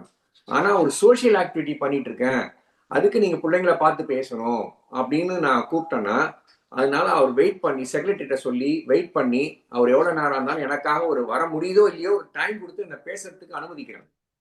ஸோ அது வந்து மிகப்பெரிய அனுபவமா இருக்கு. நான் வந்து ஒரு 3 வாரம் 4 வாரம் இதுக்காக உழைக்கிறேன். அதையும் மீறி நான் ஏதாவது கத்துக்கிட்டேன்னா கண்டிப்பா கத்துக்கிட்டேன். ஒரு ஸ்டேட்டஸ் இருக்கு, எல்லாரையும் போய் நான் அப்ரோச் பண்றதுக்கு, ஒரு சிஇஓவா, ஒரு IAS-ஆ, ஒரு IPS அதிகாரியா, அவங்கள போய் நேரடியாக நான் அணுகிறதுக்கு இது ஒரு பெரிய பிளாட்ஃபார்மை கொடுக்குது. ஸோ அது வந்து ரொம்ப மிகப்பெரிய சிறப்பா நினைக்கிறேன். ஸோ ரொம்ப நன்றி. இப்போ ஆக்சுவலா இன்னைக்கு எடுத்துக்கிட்டீங்கன்னா, டாக்டர் இளங்கோவன் தான் வந்து அவர் முன்னெடுத்து நான் இன்னைக்கு இந்த இதுல வந்து நான் பேசிட்டு இருக்கேன்னா அவர் தான் காரணம். அவர்கிட்ட வந்து பார்த்து சொன்னப்பா நான் அரேஞ்ச் பண்றேன்பா ஒரு ப்ரோக்ராம் சொல்லி பண்ணாரு. அதுக்கு நான் ரொம்ப நன்றி கடன் படுத்துக்கேன் அவருக்கு. அவரை பத்தியும் ஒரு சம்பவத்தை நான் இதோட நினைவு கூற விரும்புறேன். 2014 என்னுடைய ஒரு 1 மினிட் 2014 என்னுடைய பையன் அமெரிக்காக்க மேல் படிப்பாக வர university of North Carolina Charlotte. அவருக்கு வந்து டெஸ்டினேஷன் வந்து சார்லட் போகணும். அவரு டோஹாவா இல்லை எங்கன்னு மறந்துட்டேன், துபாயான்னு மறந்துட்டேன். அதில் வந்து அங்கேருந்து ஒரு ஃப்ளைட்டு சார்லட்டுக்கு வரணும். சார்லட்டுக்கு வராம வேற ஏதோ அந்த ஃப்ளைட் கேன்சல் ஆயிடுச்சு.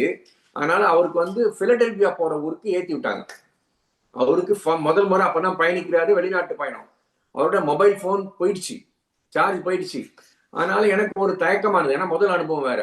ஒன்றும் இல்லைப்பா, என்னால் என்ன பண்ணுவேன்னு தெரியல, அங்கே போய் என்ன பண்ணுறதுன்னு எனக்கு தெரியல அப்படின்னோடனே இவர் டாக்டர் சம்பந்தத்தை தான் அண்ணன் அவரை தான் நான் வந்து கூப்பிட்டு இந்த மாதிரி இருக்கு, அவன் ஃபோன்லேயும் சார்ஜ் இல்லை, என்ன பண்ணுறது எனக்கு புரியல, பிலடெல்பியாவுக்கு போதான் சார்ஜர் போகாம அப்படின்னு. சரின்னு சொல்லிட்டு அவர் டாக்டர் இளங்கோவன் பிலடெல்பியாவில் இருந்தாங்க. அப்போ உடனே 5 நிமிஷத்துல அவர் அங்கேருந்து என்ன கூப்பிடுறாரு பிலடெல்பியாலேருந்து, தம்பி உங்க பையன் மட்டும் இல்லை எங்க பையனும் கூட, ஆனால் நீ எதுவும் கவலைப்படாது அப்படின்னு சொல்லி ஏர்போர்ட்டுக்கு போறதுக்கு ரெடி ஆயிட்டு அந்த மாதிரி ஒரு சந்தர்ப்பத்துல அந்த மாதிரி ஒரு ஆறுதல் வார்த்தை கொடுத்தது நான் மறக்கல. ரொம்ப நன்றி கடன் பட்டிருக்கு. மகிழ்ச்சி, நன்றி.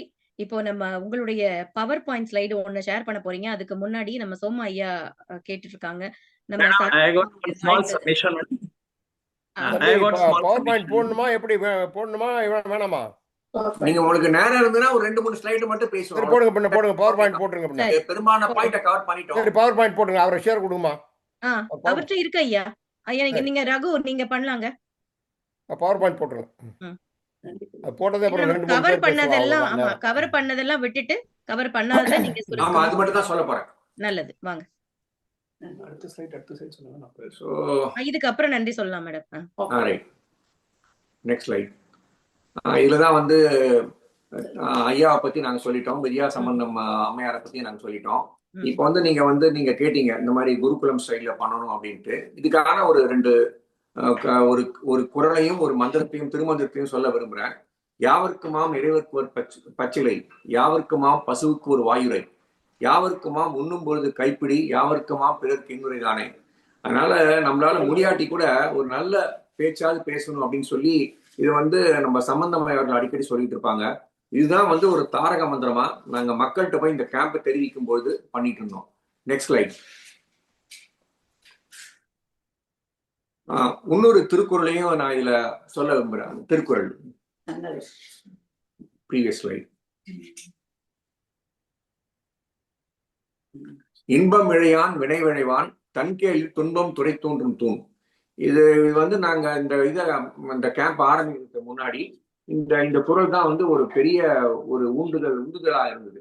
அதாவது தன்னுடைய சுயநலம் எதுவும் இல்லாமல் தன்னுடைய அந்த என்ன நிறைவேற்ற விரும்புறவங்க வந்து இதை மாதிரியே ஒவ்வொரு மக்களையும் ஆளாக்கணும், அதுதான் வந்து எங்களுடைய குறிக்கோள் அப்படின்றதுக்கு இந்த குறள் ஒரு எடுத்துக்காட்டாகவும் ஒரு இது மூலமா தான் நாங்களும் எங்களுடைய எண்ணங்களை பகிர்ந்துக்கிட்டோம்.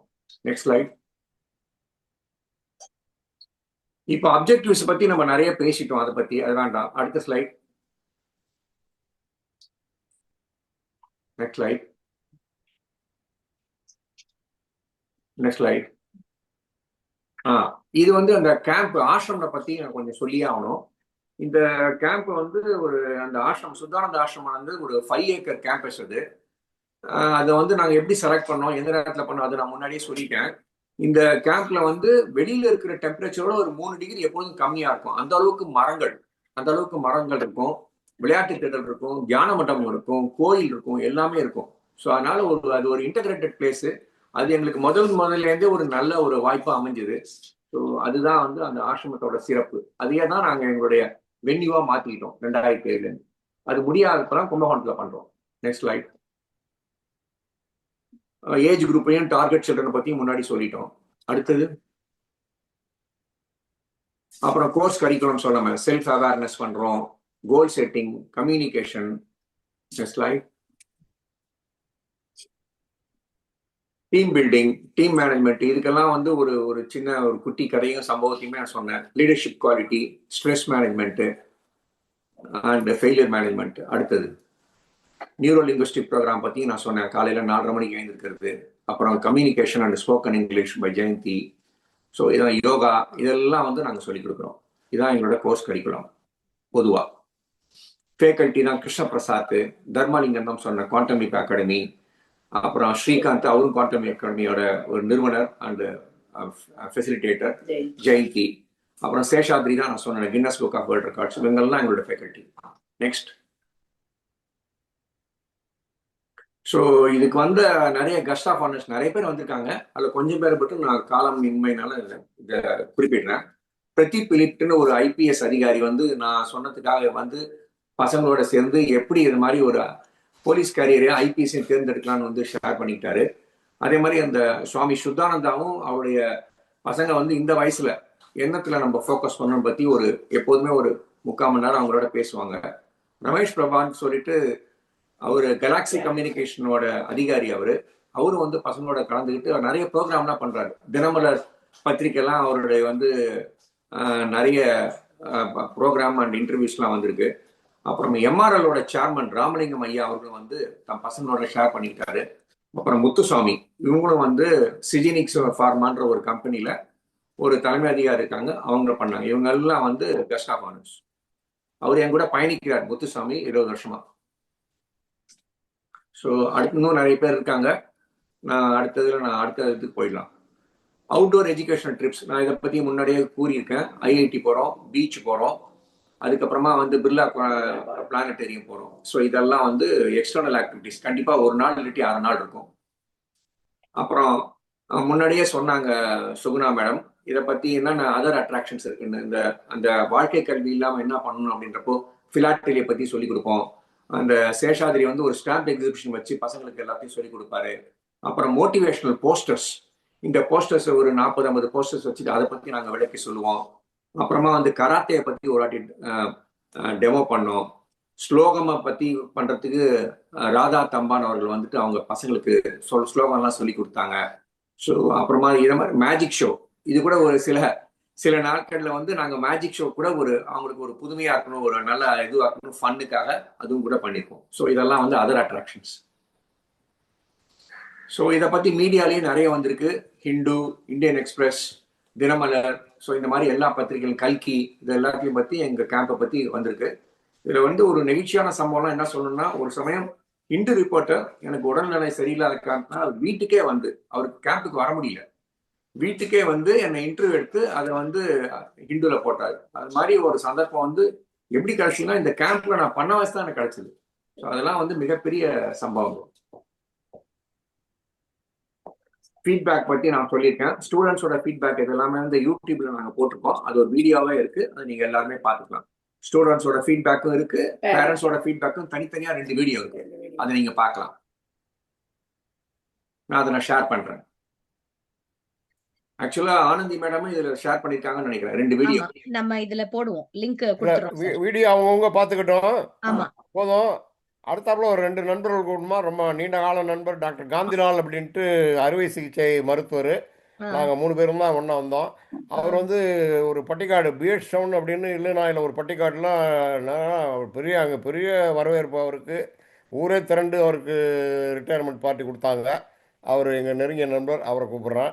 அடுத்தாப்புல சபாபதினு ஒருத்தர். காந்திலால். ஹலோ, வணக்கம். வணக்கம். வணக்கம். 80வது நாள் பிறந்தநாள் விழா காணும் சம்பந்தமா அவருக்கு எங்களுடைய பிறந்தநாள் வாழ்த்துக்கள். அவர் நீண்ட நாள் வளமாக வாழ வாழ்த்துக்கள். நானும் இளங்கோவன் அவர்களும் சம்பந்தமும் ஜூன் 30ஆம் தேதி 1963ஆம் ஆண்டு முதல் நாள் ஹாஸ்டல் சந்தித்தோம். அப்போ நண்பராக இருக்கிறோம். அதுவே எங்களது பெரிய பாக்கியமாகும். அவர் 2 பேருக்கும் எங்களது வாழ்த்துக்கள். நன்றி. நன்றி, மிக்க மகிழ்ச்சி. வாழ்த்துக்களுக்கு. சபாபதினு எங்க நீண்ட நாள் நண்பர், சென்ட் பிரான்சிஸ் ஹாஸ்பிட்டல் இல்லினாயில வேலை செஞ்சாரு. அவர் வீட்டில் தான் நான் நிறைய நாள் சாப்பிட்டேன். கல்யாணத்துக்கு முன்னாடி அவர் வீட்டில் தான் சாப்பாடு. சபாபதி வாங்க. சபாபதி ஐயா வருக.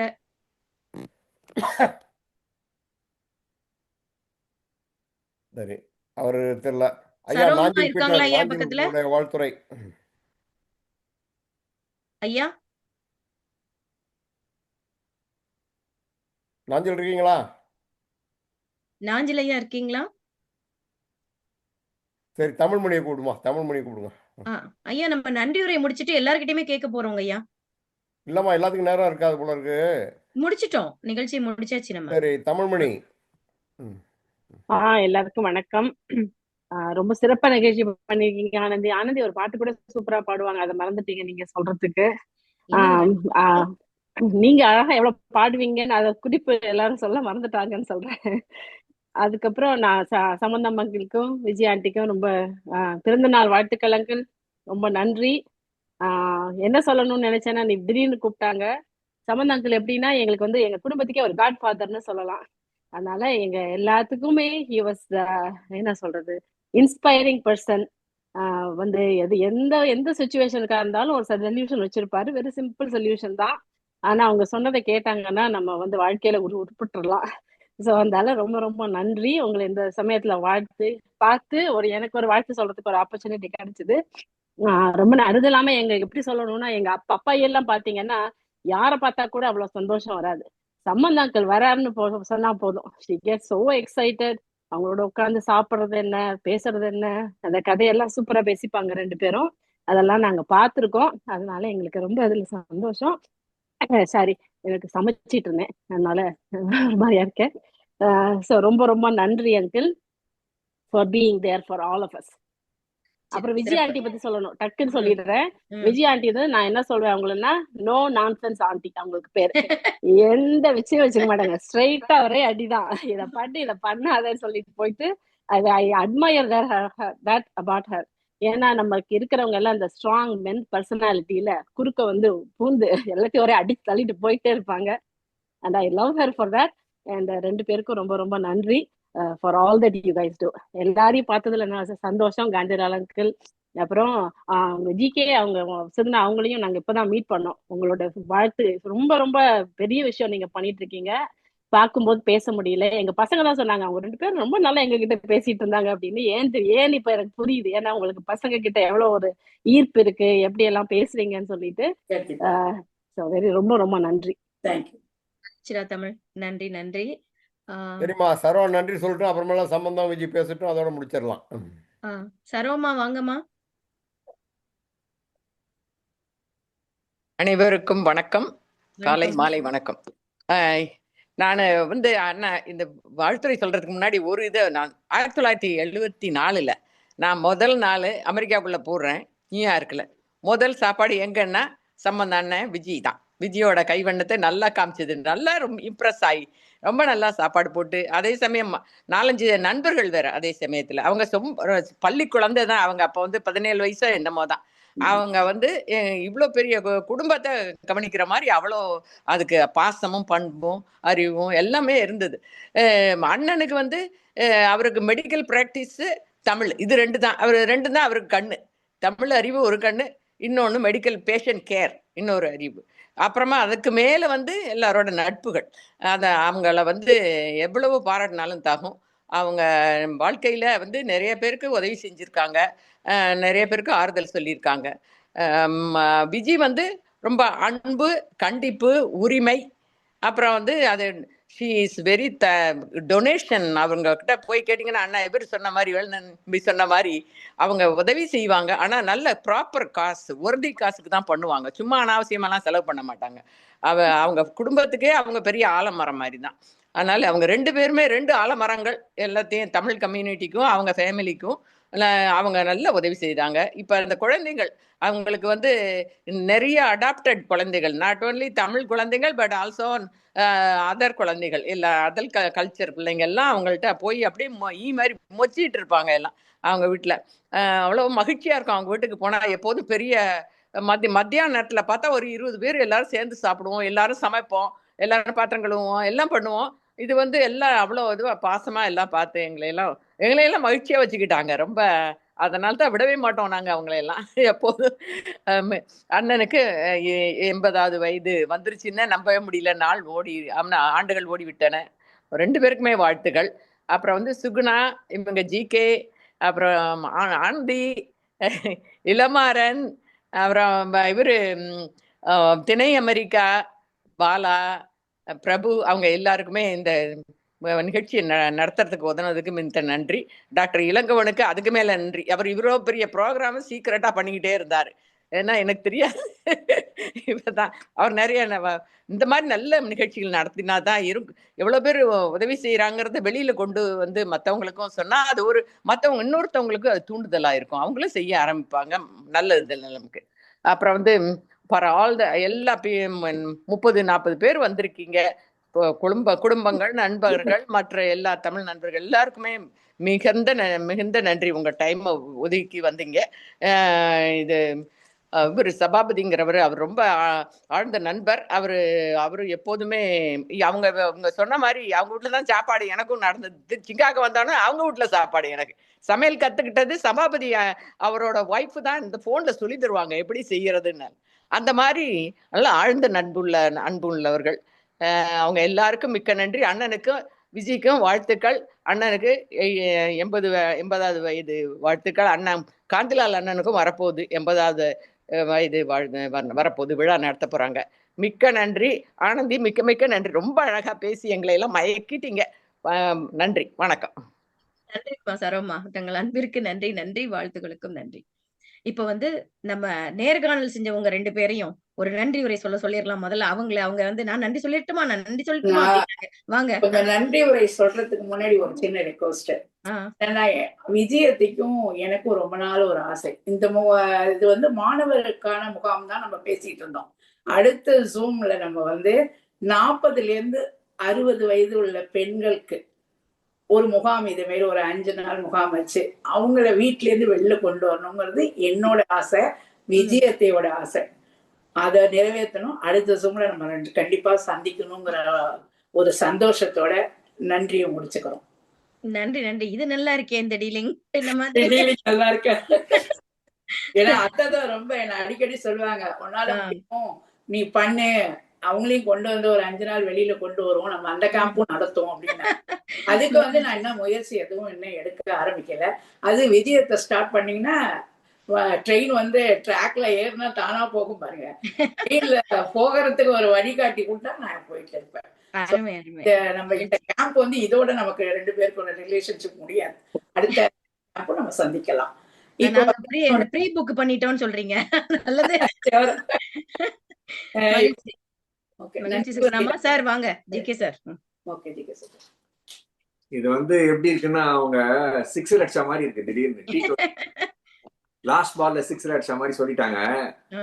நல்ல நோக்கம் தான், கண்டிப்பா அதை செயல்படுத்த என்னன்றதை முயற்சி பண்ணணும்னு நான் துணை இருக்கிறேன். இந்த முதல்வன் படத்துல நீங்க பாத்தீங்கன்னா இந்த மாதிரி ஒரு நாள் முதல்வன்ல அர்ஜுன் வரப்போ இந்த மாதிரி தட்டுதனி இது நம்ம பிளான்லயே இல்லையே, இது அது ஒரு த்ரோல சொல்லிட்டாங்க. Right, okay, no problem. இது நான் முன்ன சொன்ன மாதிரி டாக்டர் இளங்கோவன் அவருக்கு பேருதவியின் பேர்ல தான் இந்த கேம்பே, இந்த ப்ரோக்ராம் நடக்குது. ரொம்ப நன்றி. இந்த மாதிரி ஒரு தெரியப்படுத்துறதுக்கு திணை அமெரிக்கா மூலமா இதை எங்களுக்கு வாய்ப்பு கொடுத்து எங்களுக்கு கூட நீங்க டைம் ஸ்பெண்ட் உங்களுக்கும் மிக்க நன்றி. இது எல்லாரும் கேட்டு எல்லோருக்கும் நன்றி. டாக்டர் சம்பந்தம் ஐயா இதுக்கு தூண்டுல அந்த விஜயா சம்பந்தம் அக்கா அவர்களுக்கும் மிக்க நன்றி. நன்றி. இப்பொழுது முறைப்படி நன்றி உரை சொல்லிட்டு அதுக்கப்புறம் நிகழ்ச்சியில இருக்கவங்களோட நம்ம மீண்டும் பேசலாம்.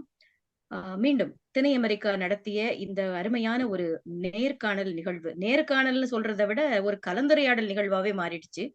அது மாதிரி ஏன்னா இன்னைக்கு நம்ம மிக முக்கியமாக திருஞான சம்பந்தம் ஐயா அவர்கள் மற்றும் விஜய் அம்மையார் அவர்களை சந்தித்ததில் மிக்க மகிழ்ச்சி அடைகிறேன். அவர்கள் இருவருக்கும் மீண்டும் பணிவான வணக்கம். அவர்களுடைய 80வது பிறந்த நாளை கொண்டாடும் விதமாக இந்த நிகழ்ச்சியை தொடங்கி அடுத்ததாக இவர்கள் நடத்தக்கூடிய இந்த முகாம், அதுவும் இளைய தலைமுறையினருக்கான இந்த முகாமை பற்றி நிறைய செய்திகள் இடையிடையே வாழ்த்து சொன்ன மற்றவர்களிடமிருந்து நம்ம சம்பந்தம் ஐயா அவர்களும் விஜயம்மா அவர்களும் என்னெல்லாம் வேலை பண்ணியிருக்காங்க, எந்த 80 வருடத்துக்கு பின்னாடி கொண்டு போயிட்டாங்க நம்மள. நம்ம அம்மா சரோமா சொல்லும் பொழுது சொன்னாங்க, இவங்களுக்கு சமைச்சு போட்டாங்களாம், அப்போ அவங்களுக்கு 17 வயது தான் அப்படின்னு சொன்னாங்க. அது மாதிரி அந்த பண்பு அப்போ இருந்தே அவங்க கிட்ட இருந்திருக்கு. இன்றும் சிறப்பாக செயல்படக்கூடியவர்கள். அதனால கேட்ட உடனே எல்லாம் கொடுத்துட மாட்டோம், நாங்க வேலிடான ரீசன் சொன்னாதான் கொடுப்போம் அப்படின்னு நன்கொடை பத்தியும் தெளிவாக விளக்கமாக சரோமா அவர்கள் சொன்னார்கள்.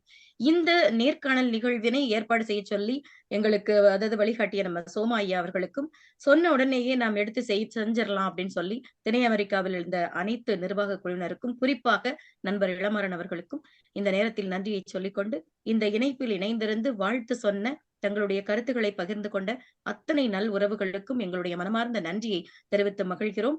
இந்த நேர்காணலின் நாயகர்களாக இன்று கலந்து கொண்ட திரு கிருஷ்ணமூர்த்தி ஐயா அவர்கள் மற்றும் சுகுணா அம்மையார் அவர்களுக்கு எங்களுடைய அன்பையும் வாழ்த்தையும் தெரிவித்துக் கொண்டு அவர்களுடைய செயல்பாடுகள் எல்லாம் வெற்றி பெற வாழ்த்தி இந்த நிகழ்ச்சியை முறைப்படி நிறைவு செய்கிறோம். ஐயா சம்பந்தம் பேசணுமா? சம்பந்தம் முடிவுரை ஏற்புரை ஐயா அவர்களையும் ஒரு நிமிடம். சம்பந்தம் ஐயா வாங்க ஐயா. அன்மியூட் பண்ணிக்கோங்க ஐயா. நண்பர்கள் இல்லாம எதுவுமே நடக்காது. அந்த நிகழ்ச்சியில் எனக்கு வந்து எனக்கு வாழ்க்கையிலே பெரும் துணையாக இருந்தவர்கள் என்னுடைய நண்பர்கள் தான். டாக்டர் இளங்கோவன், டாக்டர் காந்திலால் 2 பேரும் தான் எனக்கு வழிகாட்டிகள். நான் ஒரு திக்கு தெரிஞ்சுக்கிட்ட போது இவங்க 2 பேரும் தான் என்னை நெறிப்படுத்தி வழிபடுத்துகிறாங்க. அதனால் அவங்களுக்கு நன்றி. என்னுடைய தாய்மொழி தமிழுக்கு பெரிய நன்றி. அதை விட என்னுடைய தொழிலுக்கு நன்றி. ஏன்னா தொண்டு செய்யறதுக்கு மேலே ஒன்றும் கிடையாது வாழ்க்கையில். அதனால அதுக்கு ஒரு பெரிய வாய்ப்பு கிடைச்சது, அதுக்கும் நன்றி. எல்லாருக்கும் நன்றி சொல்லி விடைபெறுகிறேன். வணக்கம். விஜய் இருக்கா? ஐயா விஜய்